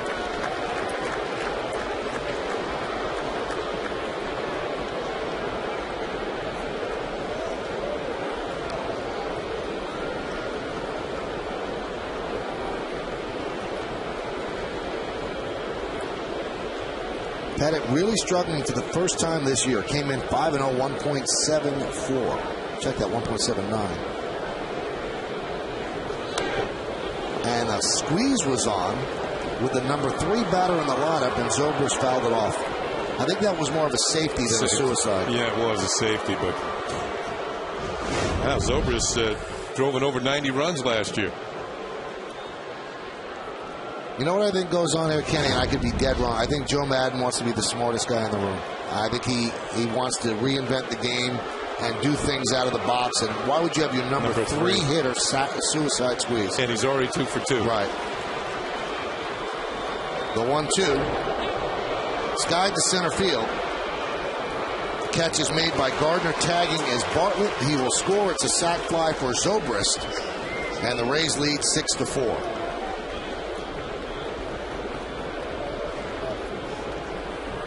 So that error by Swisher looms large there, because that doesn't score a run if Bartlett doesn't go to third.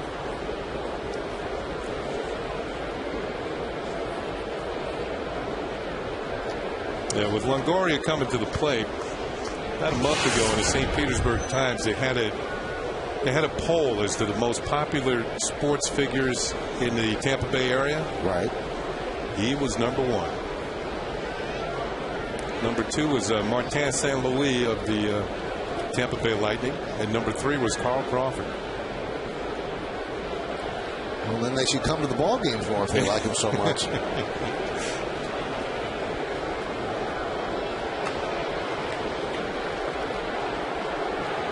Number four was Rondé Barber, I think. I see that. Yeah. Well, there aren't many stars on the Buccaneers right now as they're rebuilding.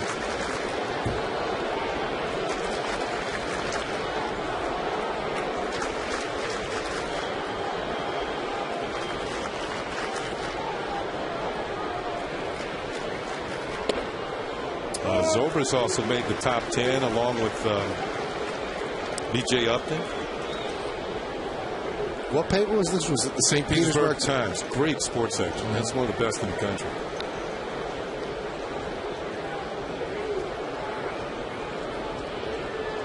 This will be the 100th pitch of the night. And it's swung on and gets away from Cervelli. Moving to second is Crawford. And that scored a wild pitch. Check swing by Longoria. It's going to be a strike, but he did make contact with the ball. And Cervelli's looking for it. Meanwhile, Crawford can kind of waltz down to second base.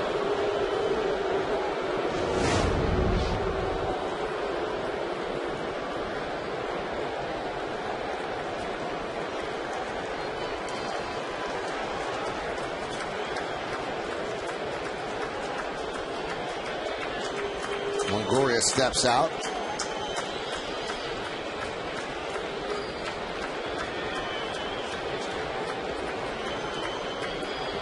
And now Cervelli wants to talk things over with Pettit.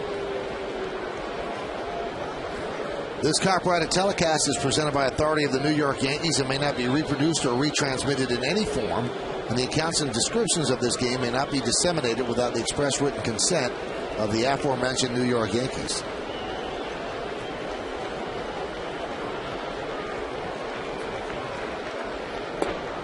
Strike three. Longoria down looking. But the damage is done. 2 runs, 2 hits, 1 error, and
to you in part by Honda. Look for money-saving leases and low financing at your Honda dealer. Capital One Bank, what's in your wallet? And by your local Lexus dealer.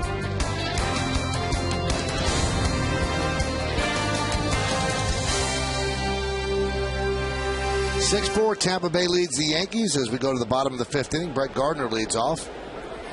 And there's a strike.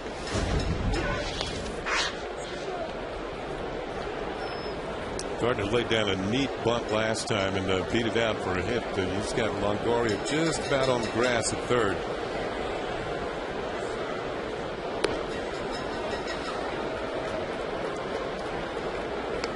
When the third baseman is drawn in like he is, that's when you can slash a ball by him. Look for something hard out over the plate and just slash it the other way. Hot shot, knocked down by Shields. And a nice play by Pena, switching feet and making the catch in foul territory to get Gardner. They're going to go out and check on Shields after this one. It all depends on where it hit him. He finds the ball, makes the play. And sometimes you see a pitcher gets hit and doesn't know where the ball is gone. That's how quickly it gets to him, and he has to spin around, try and find it. Get him on the arm. He's laughing, so I guess he's not coming out of the ball game. Yep, thanks for coming. There it is. Might have hit him in his back pocket. And sometimes in a home game, you'll hear a player say, "I'm okay. How's the crowd taking it?"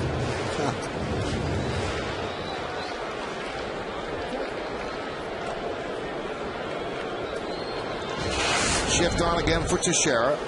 He is 0 for 2. Now here's where you're thinking about hitting the other way. You're down by 2 runs. You got A-Rod on deck. If this is the place for it.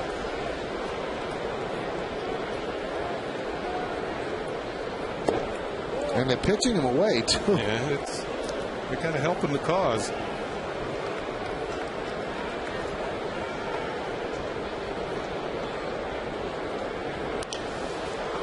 And he hits it to the second baseman, Zobrist. So he hits it right into the teeth of the shift, and you score that 4-1 as Shields took the throw.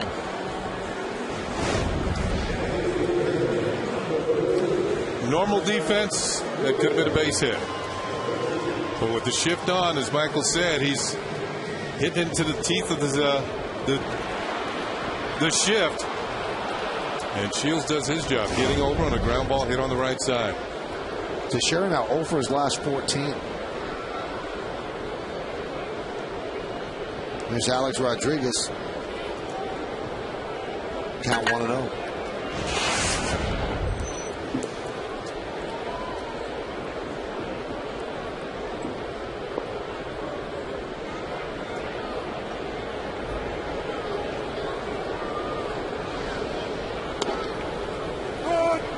There's a strike.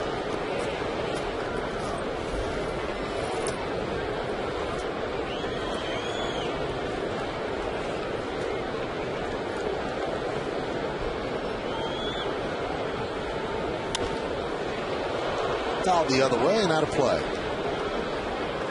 Rays scored 3 in the top of the 1st against Andy Pettitte. Yankees came back with 2 on Miranda's home run in the bottom of the 2nd. Yankees got a run in the 3rd to tie the game at 3. Rays went up 4-3 in the top of the 4th. Yankees retied it in the bottom of the 4th. Now the Rays scored 2 in the top of the 5th. They lead 6-4.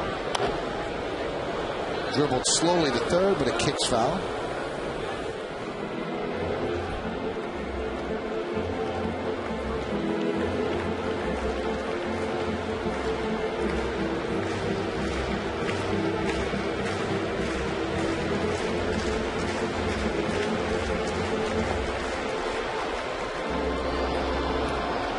Most of the production tonight, as you look at the Yankee bench, has come from Cano on down in the order.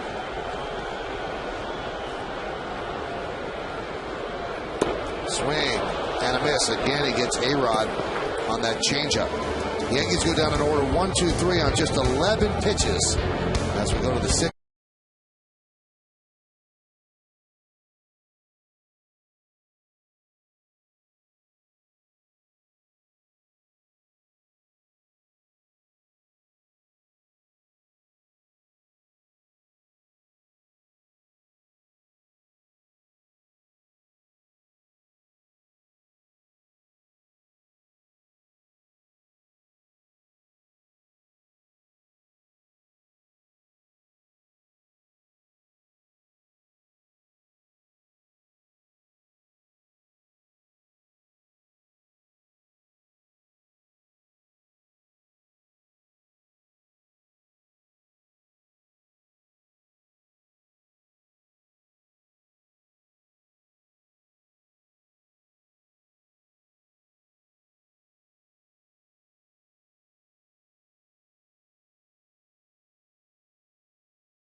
Brought to you by Verizon Wireless, America's largest 3G network.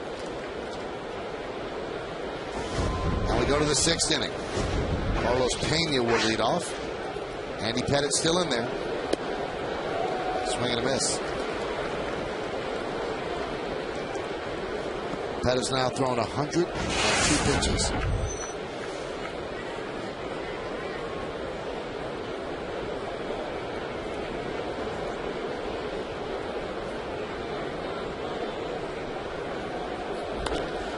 Driven deep to right field. Swisher looks up. See ya. Home run for Carlos Pena, the 3rd home run allowed by Andy Pettitte tonight, and it's 7-4 Rays.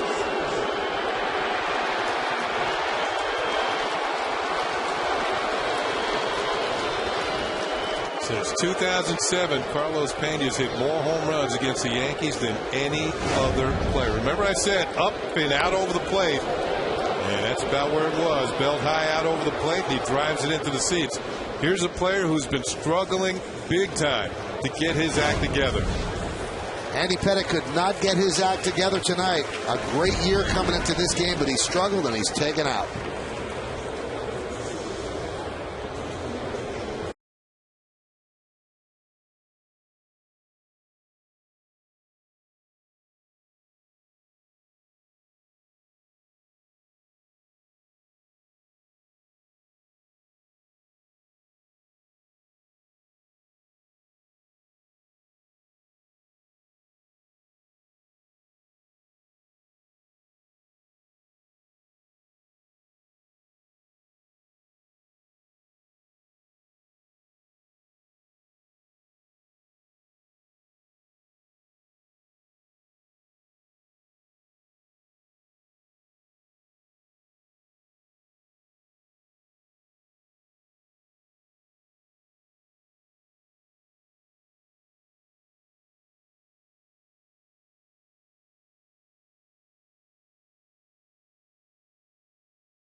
Zaniscano and Greg Kelly on Good Day New York, weekdays from 7 to 10 a.m. on Fox 5.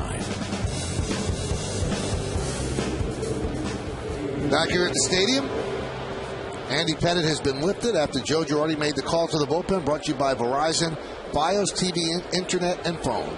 This is Beyond Cable. This is Fios. David Robertson comes on, and he will face B.J. Upton. You see his numbers. And David has not been what he was last year up to this point. I think the reason being because he's been falling behind on their counts, and he's still got the good stuff. It's just that he has to come in fastballs too often. He doesn't get to use the breaking ball as much as he would like. Predictable counts to hitters.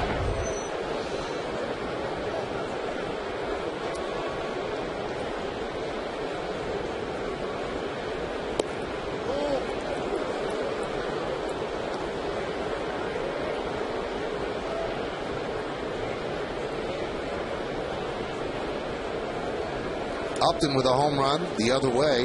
Hit it to right in the 4th inning. Solo shot. That's been a popular section over there, right over the auxiliary scoreboard in right center field tonight.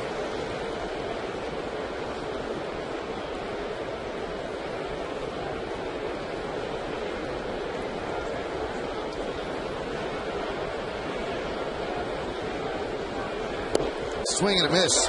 Struck out Upton. Now the Rays have 7 runs. 6 of them were earned against Pettitte. Good fastball. Yeah. And the 6 earned runs allowed by Pettit matches the most since July 11th of last year against the Angels in Anaheim.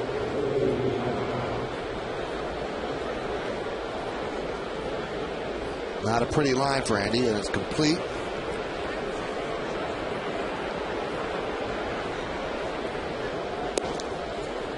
And there's a strike. Switch hitting Willie Ibar goes over to the other side of the plate.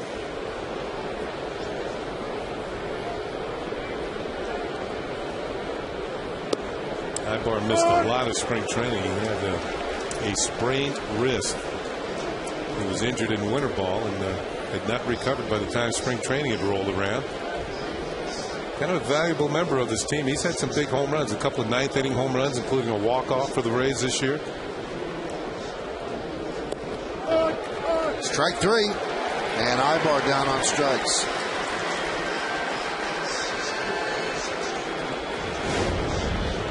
See how close he comes to the glove. I mean, right there. Well, he couldn't throw it there. He got a knee high on the outside corner.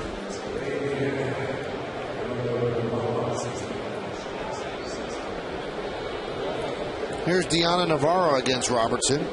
Navarro is 0 for 2 tonight, 7 for his last 48, hitting 176.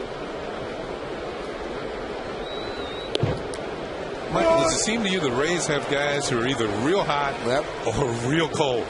And it's just the matter that in this series, some of the colder hitters are starting to hit the ball. Zobrist and Upton. Bartlett's coming on a little bit. See Pena hit a home run tonight. He was 6 for 62 coming into tonight. Upton had to hit a home run in 27 games. He homers tonight.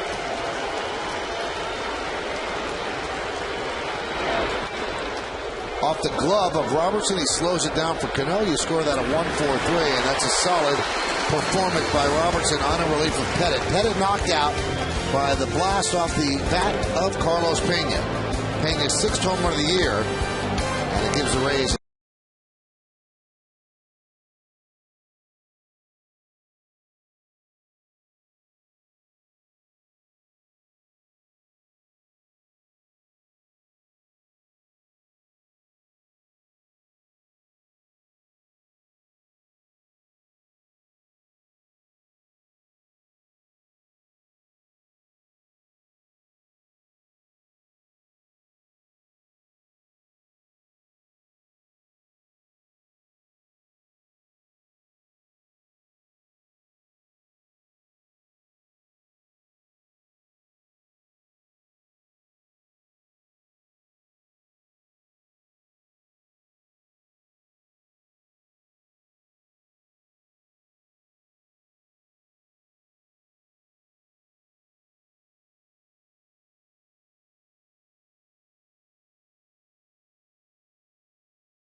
As Joe Girardi meets with Sir Alex Ferguson, and that is a gentleman in the beige coat. 25 years as the manager of Manchester United, the most successful manager in British soccer history.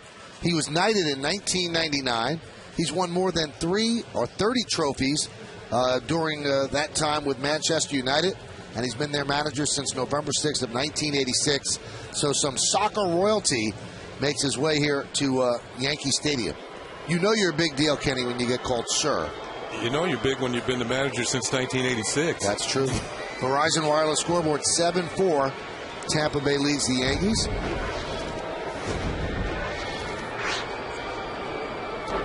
And Cano fouls it off. His biggest accomplishment was achieving a treble haul of the Premiership title, the FA Cup, and the European Cup.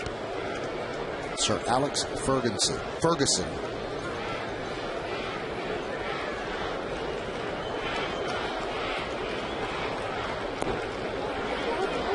Yankees have some catching up to do. They trail 7-4 here in the bottom of the sixth. It'll be Cano, Swisher, and Miranda.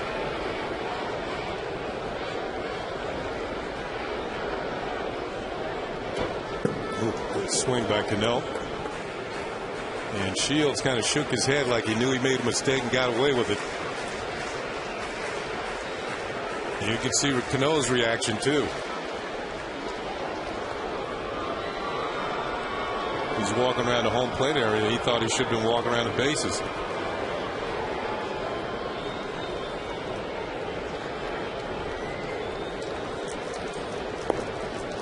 Count 2-2. We've seen Shields get, 6 strikeouts tonight? A lot of them have been on that, I like to call it a power changeup. Really sells it well. Makes it look like a fastball, but it's got good movement on it. And it's in the low 80s, usually about 83 miles an hour. He's been consistent with it.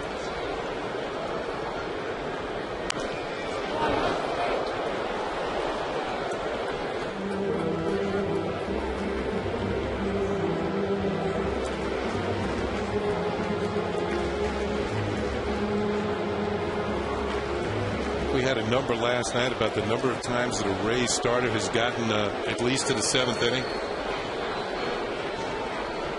Very impressive. Swing and a miss. Got him on the change. It's a great pitch.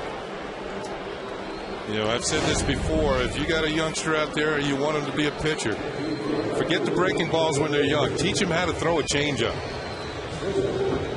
You get some funky swings from the hitters, and you really keep him off balance, and it really screws with a hitter's mind too. He doesn't know what to look for. He's kind of caught in between.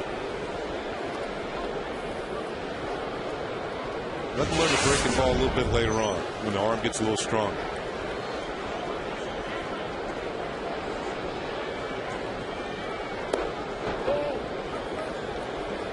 Count 1-0 to Swisher. Swisher has struck out twice today against Shields. Missed 4 games with that sore left bicep. Count 2-0.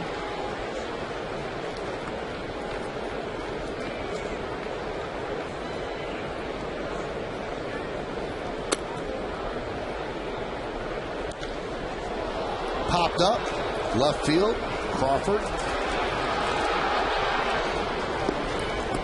2 outs. Hey, boxing is returning to Yankee Stadium. Come out to the stadium on Saturday, June 5th for the Stadium Slugfest when the undefeated WBA super welterweight champion Yuri Foreman defends his title against 3-time world champion Miguel Cotto. Get your tickets today at Yankees.com/boxing to see the history of boxing continue at Yankee Stadium.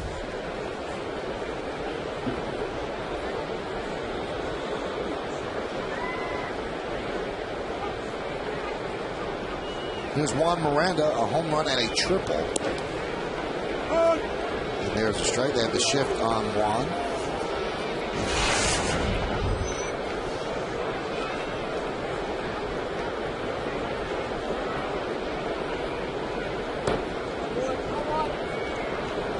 So he's halfway to the cycle, and he has the 2 most difficult hits to get in the cycle. The home run, legitimate. The triple was lost in the gloaming by B.J. Upton. Just a high fly ball to fairly deep center field and landed behind Upton, and Miranda got the third. Count 1-2.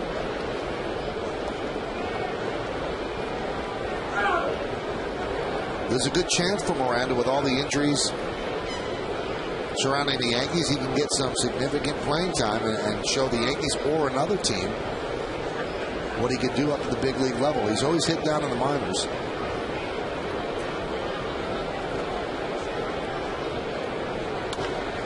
Grounded to first.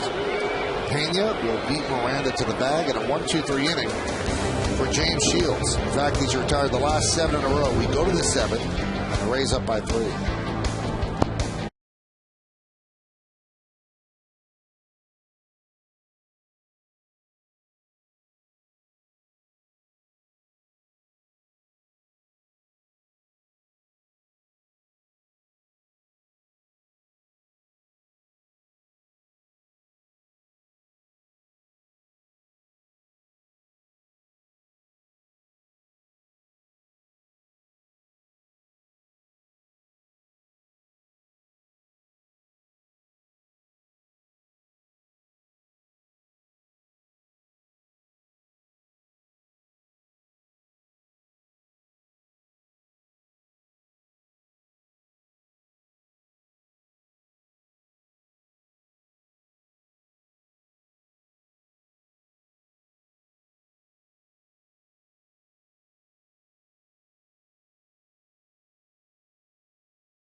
The Yankees and the Mets at Citi Field.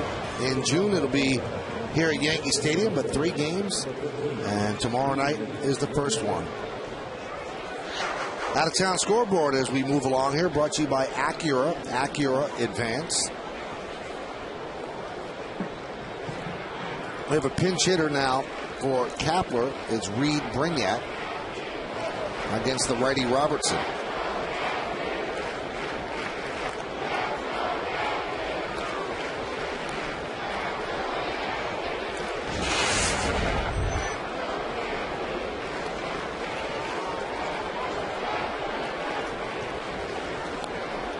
It appears that Zobrist is going to move the right field. Brignac will play second.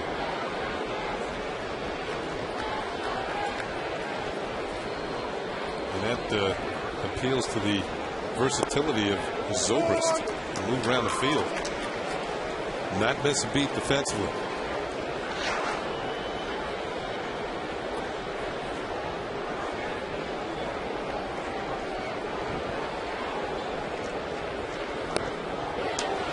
Another strikeout for David Robertson as Brignac could not hold up. So 4 outs, 3 strikeouts. And this could be a positive development for the Yankees, who have been missing Robertson's effectiveness. Yeah, once again, he throws the ball right at the target. He wanted it up there. Try and get Brignac to commit, thinking it's a high strike. Ball was actually out of strike zone, created some indifference, kind of an indifferent swing, but they got the required results for the Yankees, a strikeout.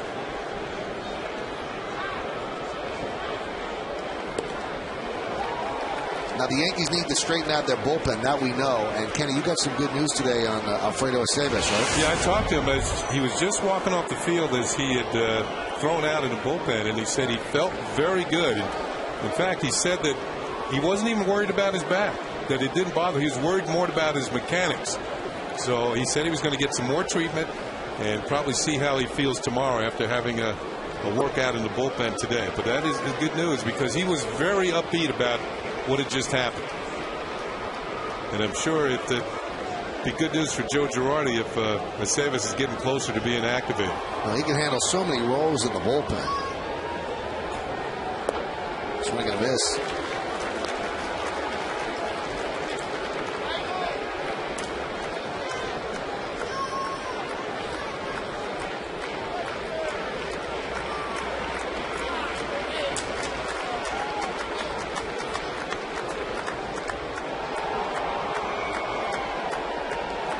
The 1-2. Soft ground ball towards second. And they get Bartlett for the second out. Well, starting tomorrow, the Yankees going to have to hit the Yankee pitchers. And they've been getting ready with their bats. Well, Phil Hughes used to be a third baseman in high school before he switched over to pitching. And a lot of experience for Javi Vasquez. Of course, he was in the National League for years. Pretty good swing right there. But this might be the best one.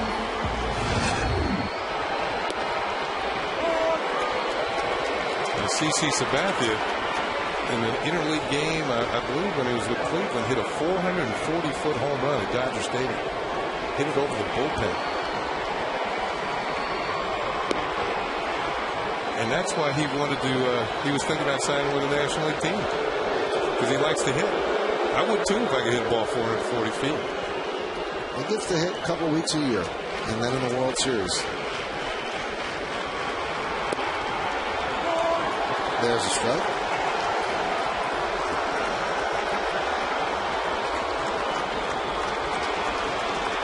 Crawford tonight is 2 for 3 with 2 RBIs, a run scored, also a great catch and left. The 1-2. Swung on a miss. That's Robertson's best performance of the year. 4 strikeouts, ties his career high. And he goes 1-2-3, 1-2-3 against the Rays. At the end of 6.5, it's time for the 7th inning.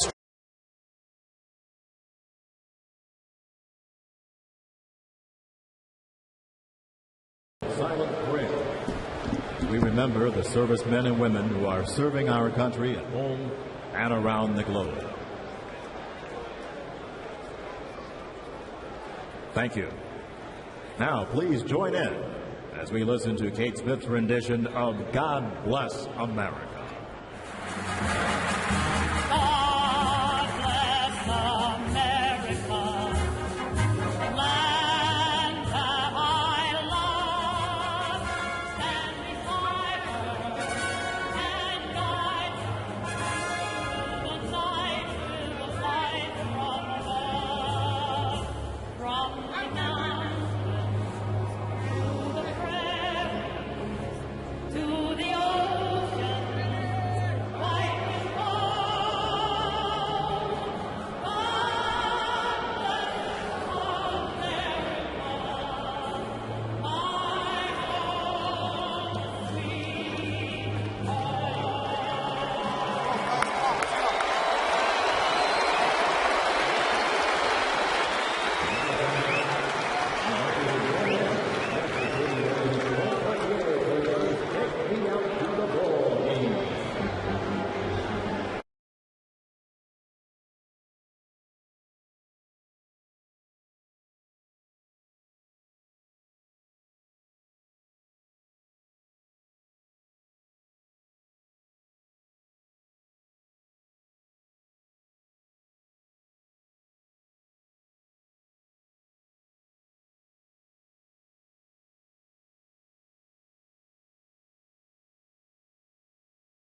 Here at the stadium, and Tampa Bay leads the Yankees 7-4. The second game of this two-game set. And Francisco Cervelli will lead off for the Yankees as they've got 3 innings to try to make up 3 runs. Last night they scored 4 runs with 2 outs and nobody on in the bottom of the 9th inning, so certainly it is there. James Shields still in for the Rays. Cervelli, Wynn, and Jeter, 8, 9, and 1. And the pitch fouled the other way. As expected, Reed Brignac stays in the game at second base, and Ben Zobrist goes from second to right field. Yeah, and Joe Madden says, yeah, that's right. That's where they are.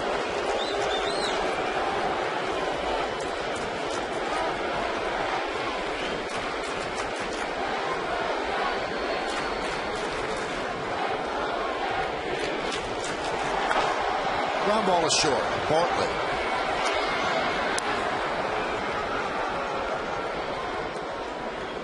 And there's one away. Now, James Shields has struggled coming in. 10 starts, 1-7, 5.76 against the Yankees. But, I mean, he hasn't pitched a real clean game tonight. He hasn't been helped by his defense. But he's in the lead here, 7-4.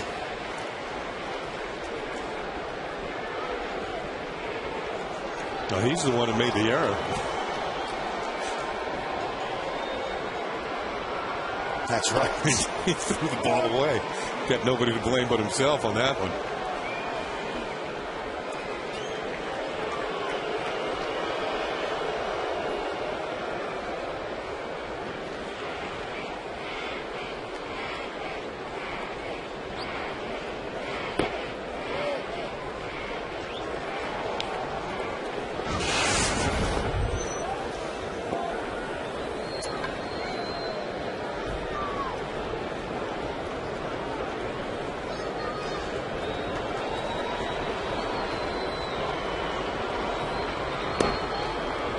There's a strike. Looked like a cutter to the inside corner.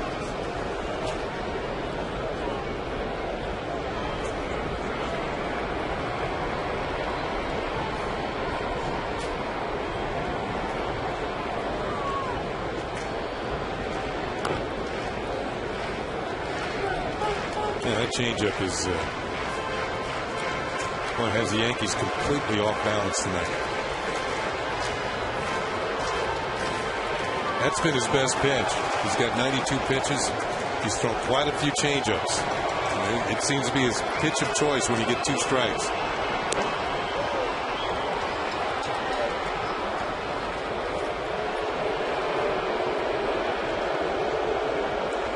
And the whole key is not to vary your delivery, because hitters can pick that up. You got to make it look like it's a fastball coming out of your hand. There was a fastball.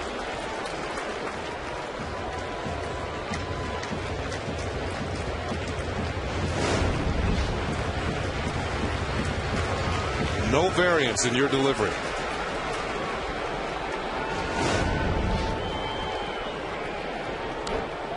Foul back.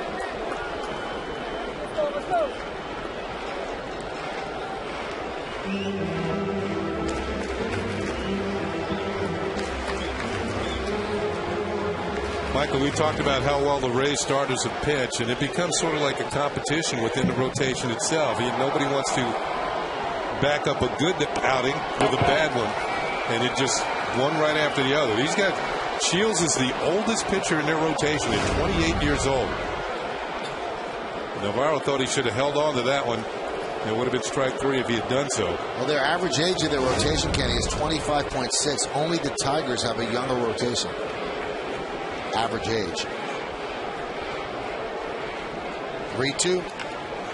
Grounded, and what a grab by Pena. Wow. Took away an extra base hit.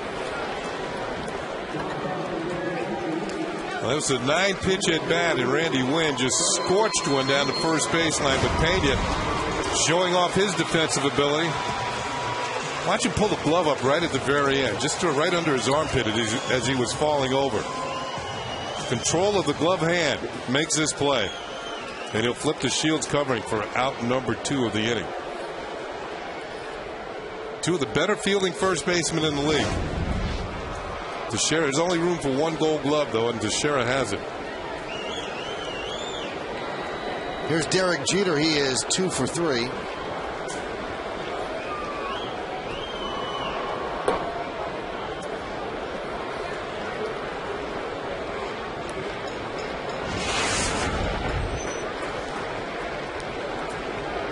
Jeter singled on the first pitch that he saw in the first inning, then a bunt single in the third, then a dribbler in front of the plate. He was gunned down by Navarro.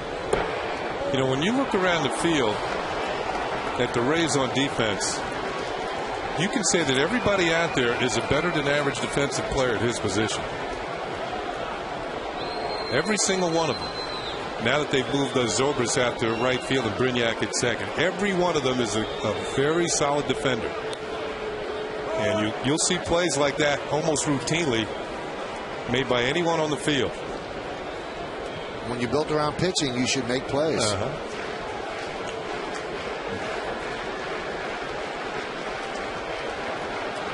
The 2-1. Chopped to short. Bartlett's there. And James Shields has retired the last 10 Yankees that he's faced. 7 in the books. 7 for Tampa Bay.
In America, drive one at your Tri-State Ford dealer today.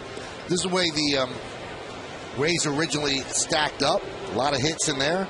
Carl Crawford with 2. He's made a great defensive play as well. Zobrist, a home run, 3 ribbies, a home run by Pena, home run by Upton. Longoria looking for a hit, as is Ibar and Navarro.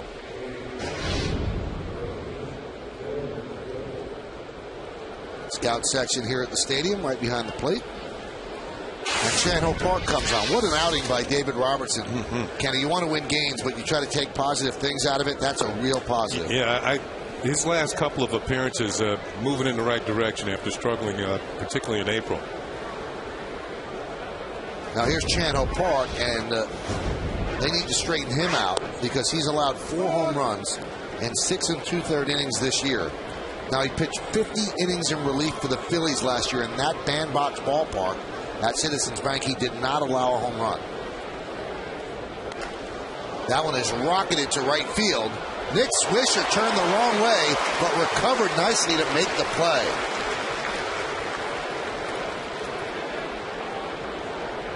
Toughest play for an outfielder is that line drive right at him. Which way do you turn?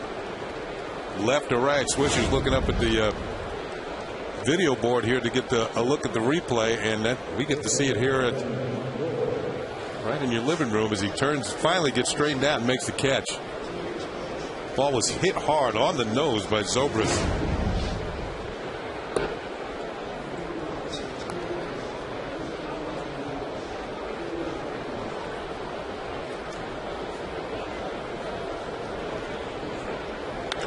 That one's driven deep to center field. Gardner back, still back, and he makes the play on the warning track. Well, certainly you can't be heartened about Channel Park with those first two hit. Just enough ballpark in each one of these situations. This time it's Gardner straight away center field onto the warning track, reaches up. You can see him. He's got it. And he makes the play for out number 2. Long drive off the bat of Longoria. There's a quick swing. Gets that bat through the zone very quickly. But Brett Gardner settles underneath it for out number 2. 2 hard hit balls off the bats of the Rays off Channel Park. Here's Pena. And there's a strike. Park was on the DL with a hamstring injury.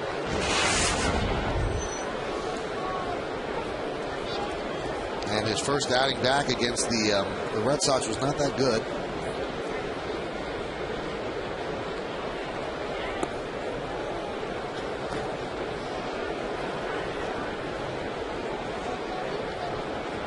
Gave up a couple of home runs. So Euclid and Victor Martinez back-to-back shots.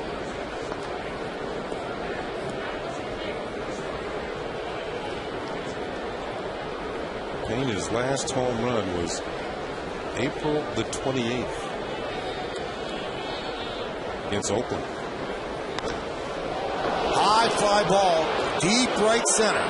Gardner back, track, wall, see ya. 2 home runs for Pena, and now it's 8-4 Rays, and Channel Park has allowed 5 home runs this year.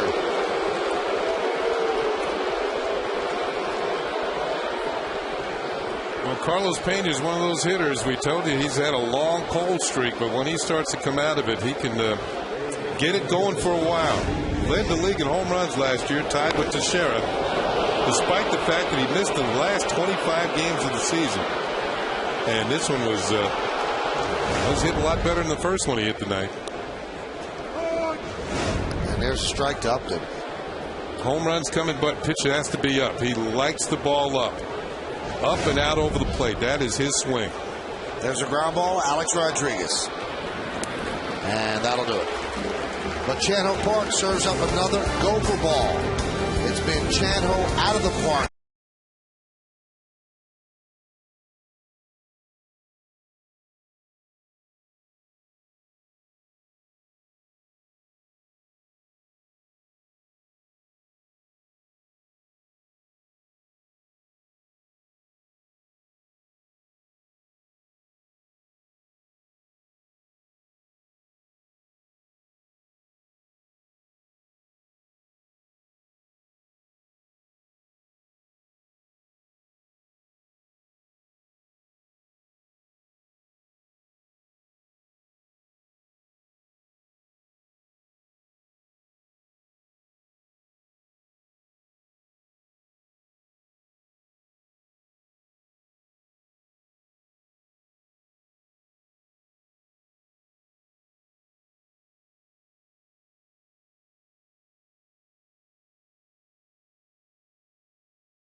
you by Ford. Check out the best-selling vehicles in America. Drive one today at your Tri-State Ford dealer. And check out the Yankees in-game box score. 2 for Jeter. Juan Miranda with a home run and a triple. RBI by Randy Wynn. Not much else that will stagger you there. And that's how it breaks down against James Shields, who's in there after throwing 101 pitches. And there's 102 to Brett Gardner. So now the Yankees have a 4-run deficit they have to make up. Gardner, Teixeira, and Alex Rodriguez against the guy they call Big Game James Shields.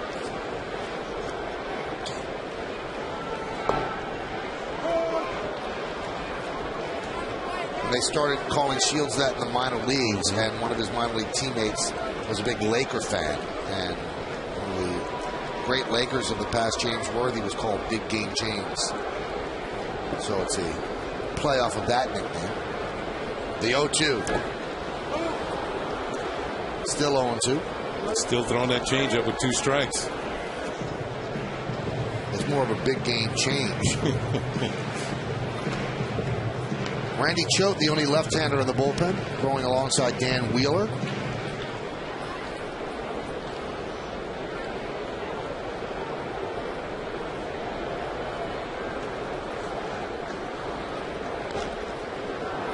Popped up, shallow left. Crawford right there. He's so fast. Tonight after the game, the inside story of George Steinbrenner and his brilliant move off the field that changed baseball forever. It's all about the boss tonight on the Verizon Fios game wrap-up. Kenny and I will be part of it after the game on My 9 News, and Russ Salzberg will helmet from the studio. Stay tuned for that.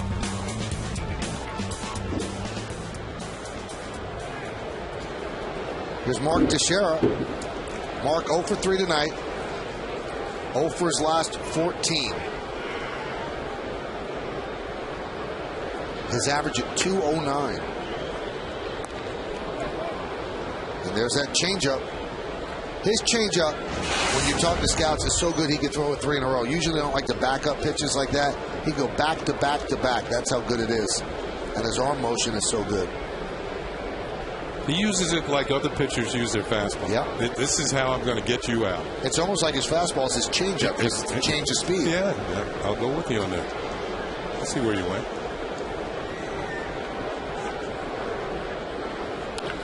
That one is lined to right field. Deep. Does it have the height? No, just off the top of the wall.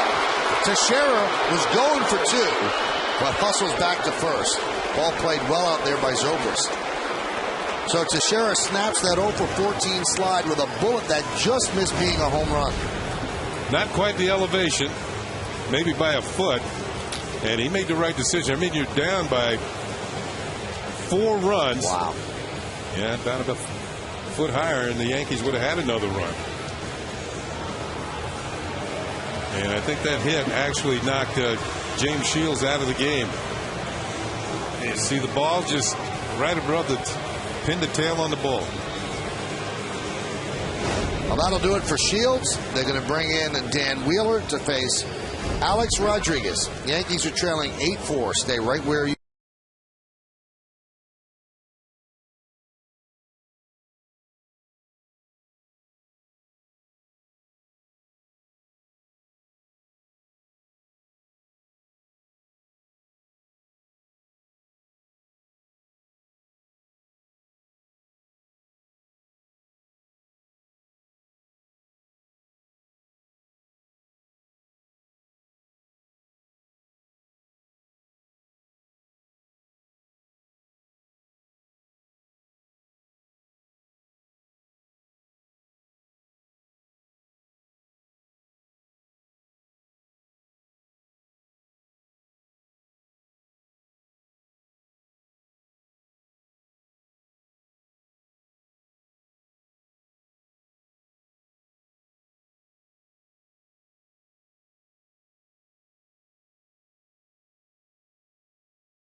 baseball on My 9 is brought to you in part by Acura. Acura Advance. TD Bank, America's most convenient bank. And by your Tri-State Cadillac dealers. Visit CadillacTristate.com to find a dealer near you.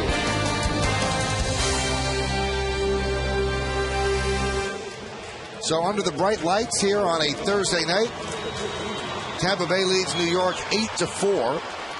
Runner on first base for the Yankees, Mark Teixeira. Here's Dan Wheeler. This will be his 19th game. Good numbers for Dan. 15 strikeouts and 13 in the third innings.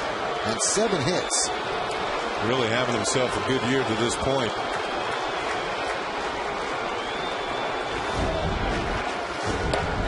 Check swing. Did he go? No, he did not, said Mark Carlson.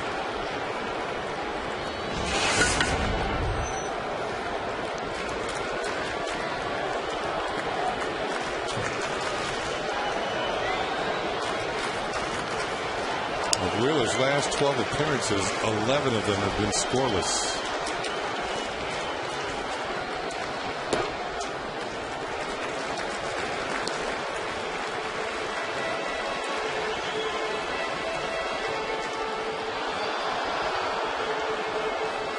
Could you be objective broadcasting if your son-in-law was on the mound? Well, that's what the Rays home broadcaster has to do. Dwayne Stats, his lovely daughter, is married to Dan Wheeler. Stephanie. There's a strike. I think you call him as you see him. And then yell at him at Thanksgiving. Because Dwayne used to be the Yankee announcer on MSG for several years.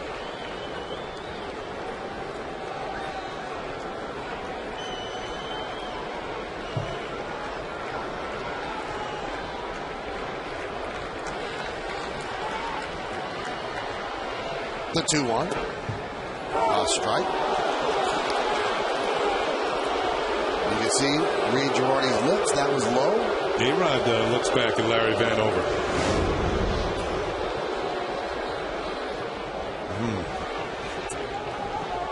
Trying to get men on base. Trying to get men on base. It was under the knees. Yeah, it's a little low, folks. Big difference, 2-2, 3-1. Swing and a miss. Well, he put him in the hole with that call, and then he swings and misses for the second out. And Joe Madden is going to mix and match and bring in his lefty Choate to face Cano. Nasty pitch there by Wheeler. So Wheeler just came on to face Alex Rodriguez.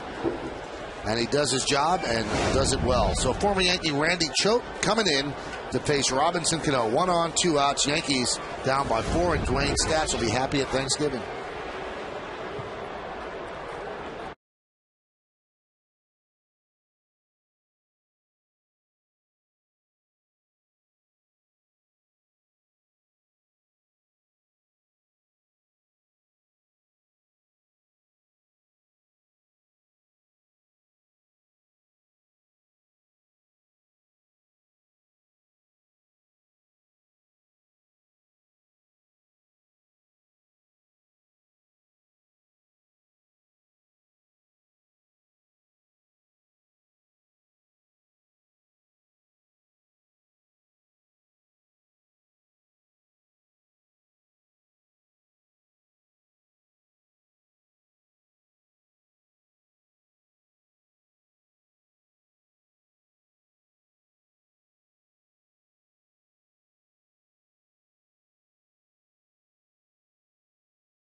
Used by Joe Madden, his only left-hander, Randy Choate. And Choate is responsible for Robinson Cano. 22nd game, so you see 21 games, 11 innings. He's a specialty guy. 12 strikeouts in 11 innings. So Cano is 1 for 3. He's glad to see Shields out of there. He struck out the last 2 times he faced him.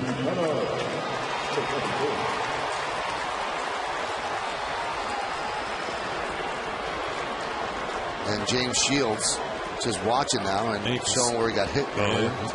Nice little welt on his arm there. That was a comebacker back to the mound. And now a slow roller toward first. Going to be a tough play. And Cano is tagged out by Pena. What a play by Pena.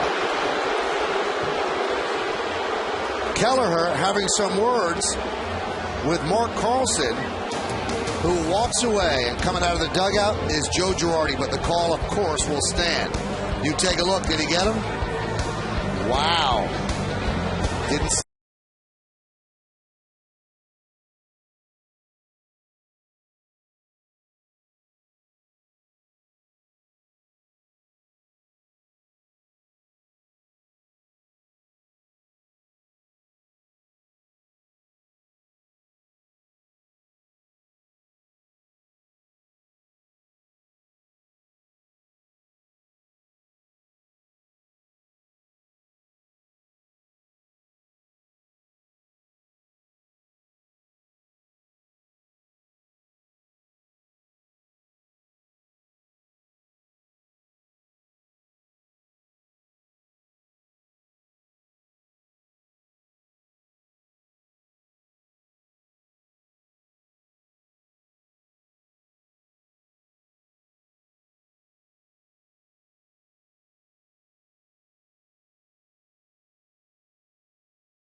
We go to the 9th inning. It's 8-4 Tampa Bay. And Willie Ibar against Chan-Ho Park.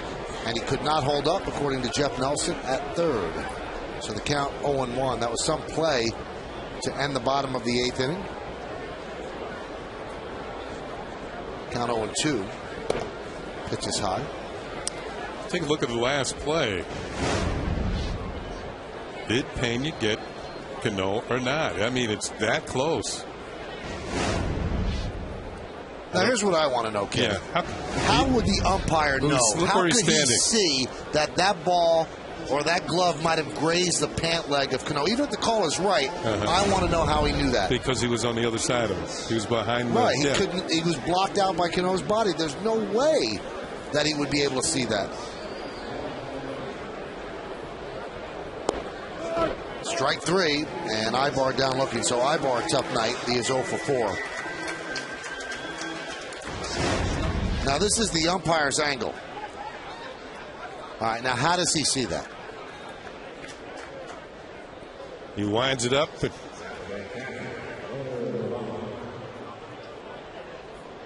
Wow.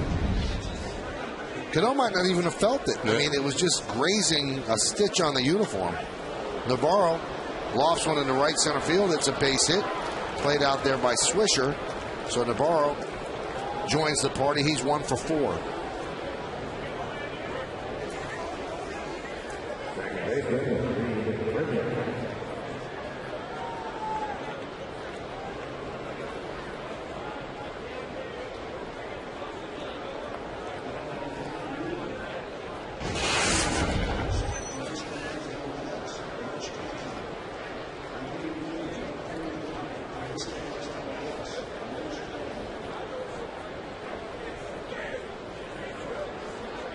Here's Brignac. 1-0.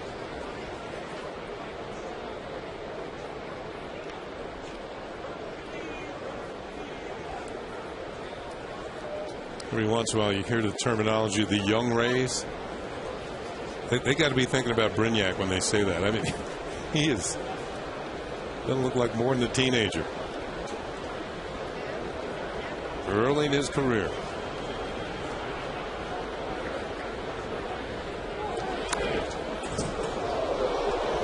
Fouled away. And they're putting a hit and run on. They had the Navarro, the catcher, start running. And Brignac spoiled the pitch, trying to hit it the other way. It's an aggressive team, up by 4 in the 9th inning.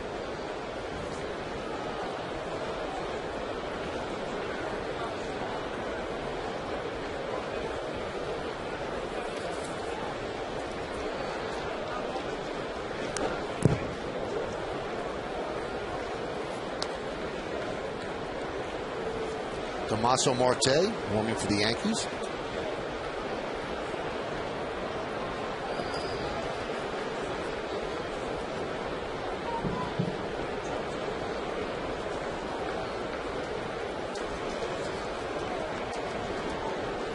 Rafael Soriano, the closer for the Rays.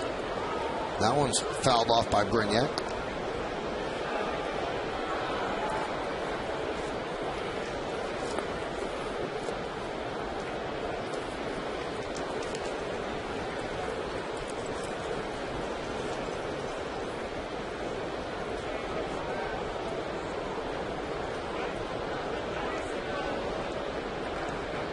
And the 1-2 outside.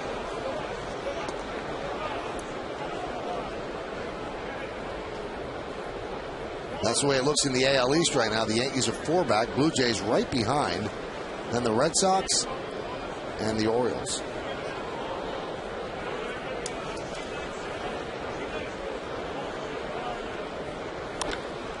High fly ball. Center field. Gardner makes the play. 2 outs.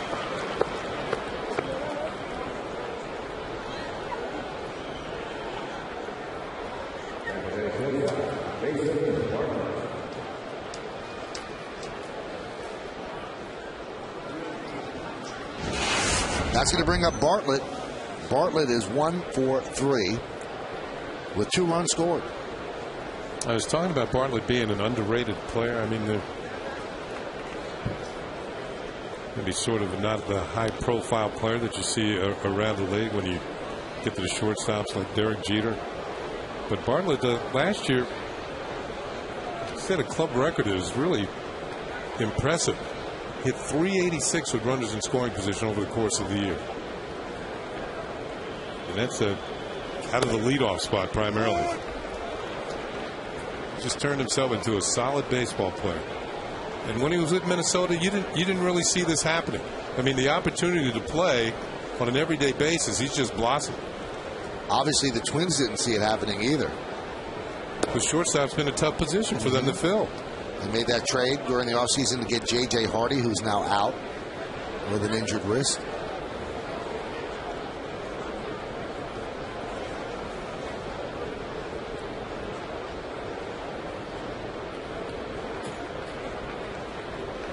Swing and a miss. If Park doesn't get Bartlett, then they'll bring in Marte to get Crawford, but they'd like to save Marte. Andy Pettitte didn't give the Yankees length tonight.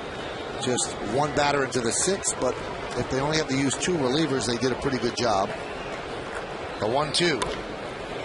And it looks like they only have to use 2 as Rodriguez goes the short way, and that will do it. Well, do the Yankees have a rally in their bones as we go to the bottom of the 9th inning? Tampa Bay leads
off the field that changed baseball forever. It's all about the boss tonight on the Verizon Fios game wrap-up after the game on My 9 News. Russ Salzberg back in the studio, and Kenny and I will be here at the stadium part of the Verizon game wrap-up. Well, the Yankees, last licks for them. Randy Choate, who got Robinson Cano to end the 8th, will stay in and turn Swisher around to the right side. Meanwhile, Soriano still throwing in the bullpen in case this becomes a save situation. And there's a strike. Well, you've got a switch hitter, a lefty, a righty, and a switch hitter.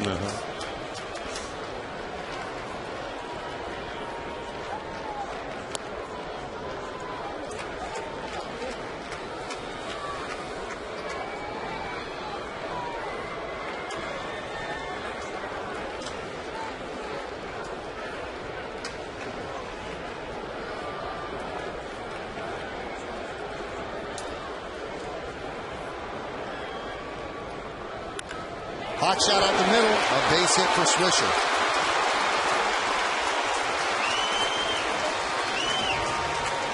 So the Yankees started off with a single. Fastball right there for Nick Swisher. Remember, he hasn't been bothered hitting right-handed. Only left-handed has been a problem. And he rips this one into center. This was not a tentative swing. And some of his swings tonight left-handed have not been of the Swisher-like variety, but that one was.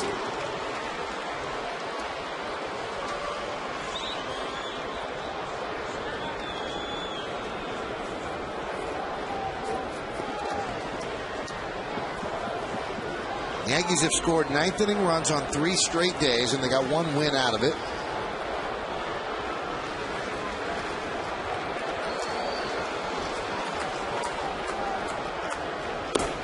And over the last 3 games, they have 9 total ninth-inning runs.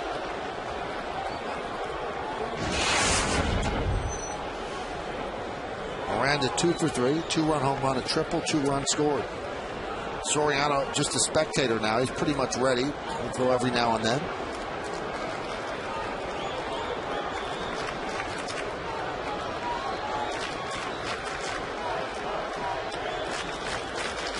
They are not over shifting for Miranda against the lefty. Waves at it. Count 0-2. Let's go back to the second inning.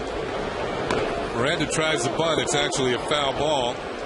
The next pitch looked like a changeup, and he liked this one. That was not a bunt. The Yankees picked up 2 runs on the 2-run shot.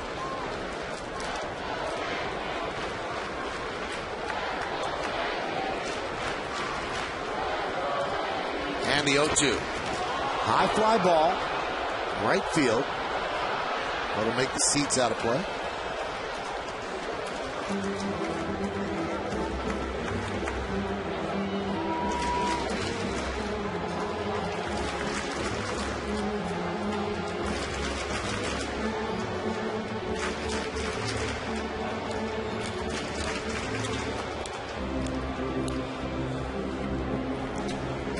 Thinking of Randy Choate's delivery, it's very similar to what it was when he was with the Yankees years ago, but he's a little more compact, not quite as far down from the side as he used to be.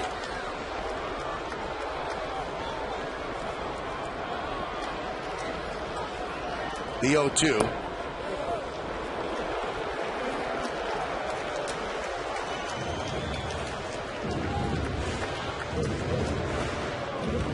As herky-jerky as he is now, he used to be even more so.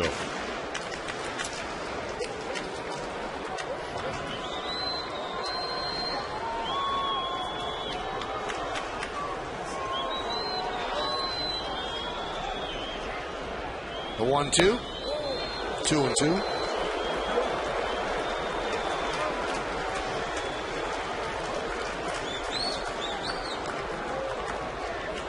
Yankees would like to get their big guns up in this inning. That means they got it going on. And would probably be bringing up the tying run to the plate.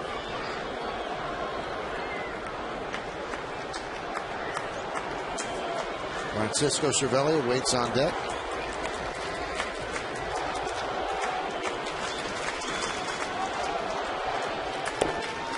And Miranda has worked the count full. Yankees need base runners.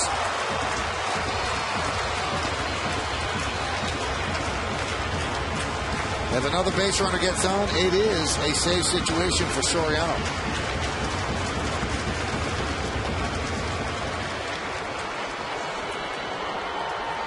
Nice at bat for the youngster. From 0-2 to a full count.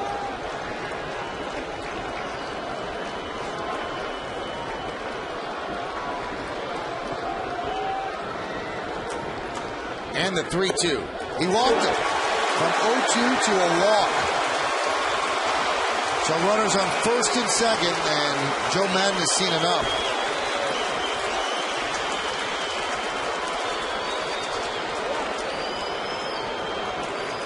He cannot be too thrilled. I think he'll buy the Swisher single, but he cannot accept Choate walking a rookie left-handed batter. So he's going to call on the closer, Rafael Soriano, who will try to close out an 8-4 lead.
Trail 8-4, and Francisco Cervelli waits on deck. Rafael Soriano, the closer. There are the numbers. This will be his 18th appearance. 2-0, 1.59, and 14 strikeouts, 11 hits in 17 innings. Pretty good control, only 5 walks into 17 innings. And he's got good stuff, good fastball. He's been pretty effective in May. 8 games, 8 innings pitched, 2 hits, 3 walks, 7 strikeouts, has not allowed a run. So Randy Choate's beating himself up after that walk of Miranda. Soriano's made a big difference for this Rays team. Last year, they really didn't have a closer. It was a closer by committee. And the old baseball adage is if you have a closer by committee, you don't have a closer. So Soriano comes from the Braves. And he's working on a final year of his deal. He has 9 career appearances here against the Yankees. And he has a 1.86 ERA against them. But he's faced them just once since 2006. Long time ago.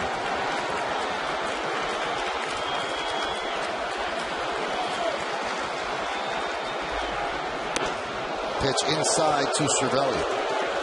Cervelli 0 for 2.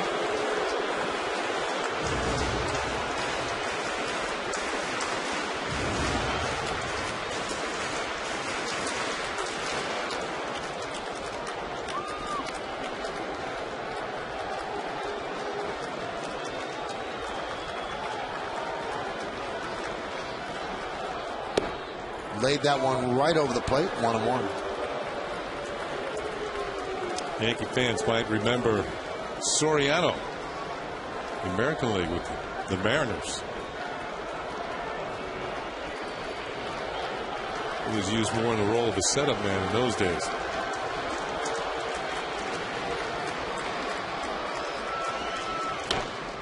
popped up. Navarro makes the play for the first out.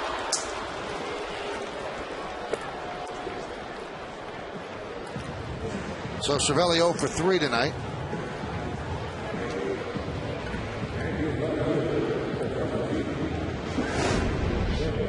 Navarro holding on to the mast until he's really sure. You can see the fan getting out of the way there.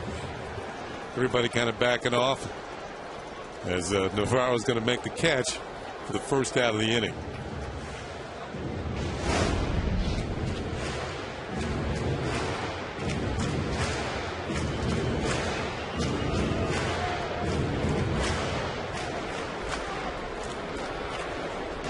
Here's Randy Wynn.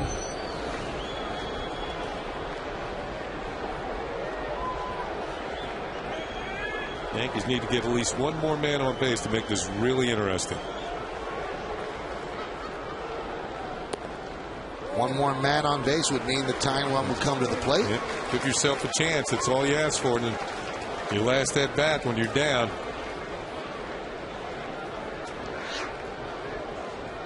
Derek Jeter's on deck.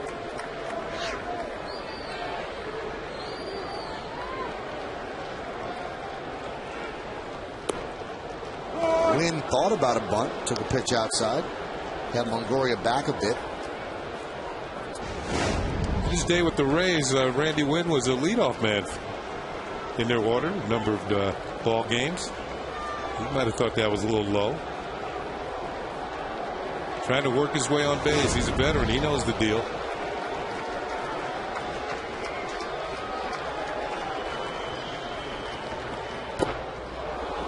Count 1-2. Crowd of 45,483 here at the stadium. Some of them have left already.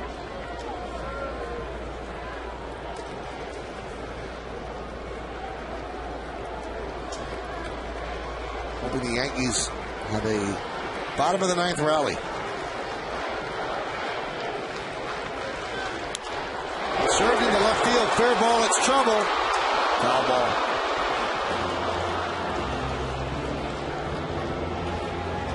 Ball was slicing off the bat right from the start.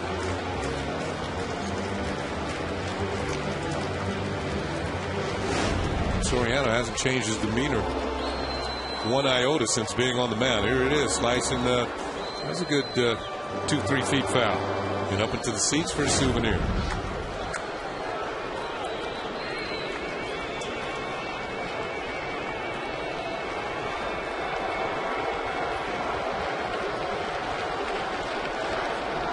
Go 1-2.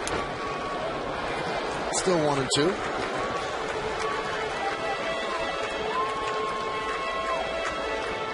When they went to the World Series, the closer was Troy Percival. And then he was hurt after that. Battled injuries, and they didn't have anybody last year. This year they had their bullpen all set up, they thought, but then J.P. Howell hurt his shoulder, and he's out for this year and a lot of next year. Just had the surgery the other day. Yesterday, I think. He was signed by the Mariners, a free agent in '96, made his debut in '02. In '09 with the Braves, 27 saves, a 2.97 ERA. And they got him from the Braves for Jesse Chavez. Braves knew they were bringing in Billy Wagner, and they didn't want to pay him all that money. Swing and a miss. Win. Down on strikes, so the Yankees are down to their final out.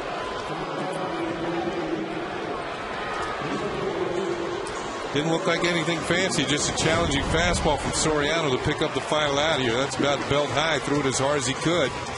And he gets it by Randy Wynn. Believe me, it was a lot faster than that coming to the plate. Now that leaves it up to Derek Jeter to keep this game alive. Derek tonight is 2 for 4. Joe Madden, his team is looking for its 30th win. They're 29-11. The Yankees are 25-15.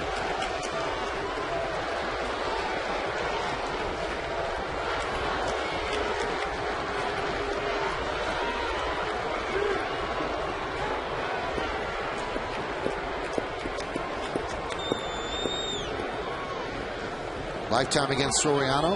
Jeter has 1 hit in 4 at-bats. And now he has 2. That one is lined into left center field. It's a base hit. Scoring easily is Swisher. Miranda rounds third. He will score.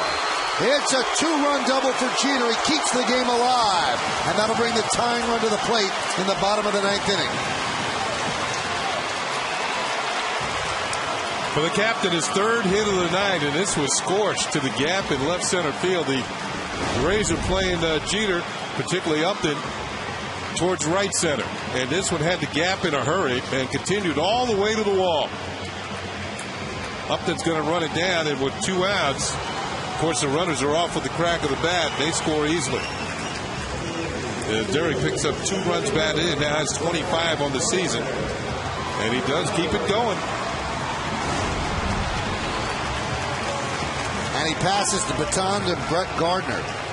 It's Jeter's first 3-hit game of the month of May. Hasn't been a kind month for him so far, but a good night with 3 hits. So here's Gardner. He'd love to get the game to Teixeira. Right now, Gardner represents the tying run. Rays lead 8-6.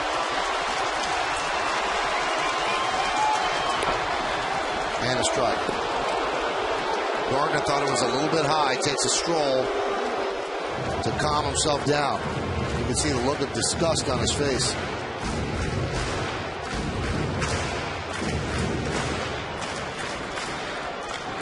Those 2 runs are charged to Randy Choate.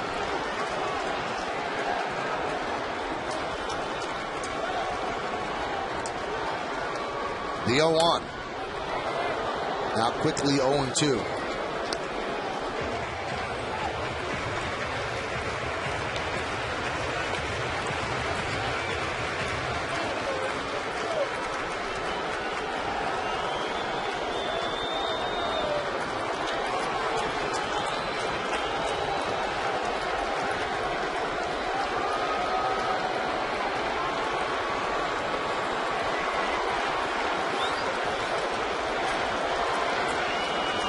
And the pitch. Chop toward third. Longoria will get Gardner for the final out of the game. So the Yankee rally falls short. They score 2 runs on 3 hits, no errors, and 1 man left. And the Yankees lose this game 8-6. So the Yankees drop 3 straight at home. And they have their first losing homestand, 3-4, since the first week of May last year. We've got some awards to give out, and we will have them in just a moment as we return here on My 9. Home run by B.J. Upton, 3 home runs, incidentally, by the Rays. Check that, 4.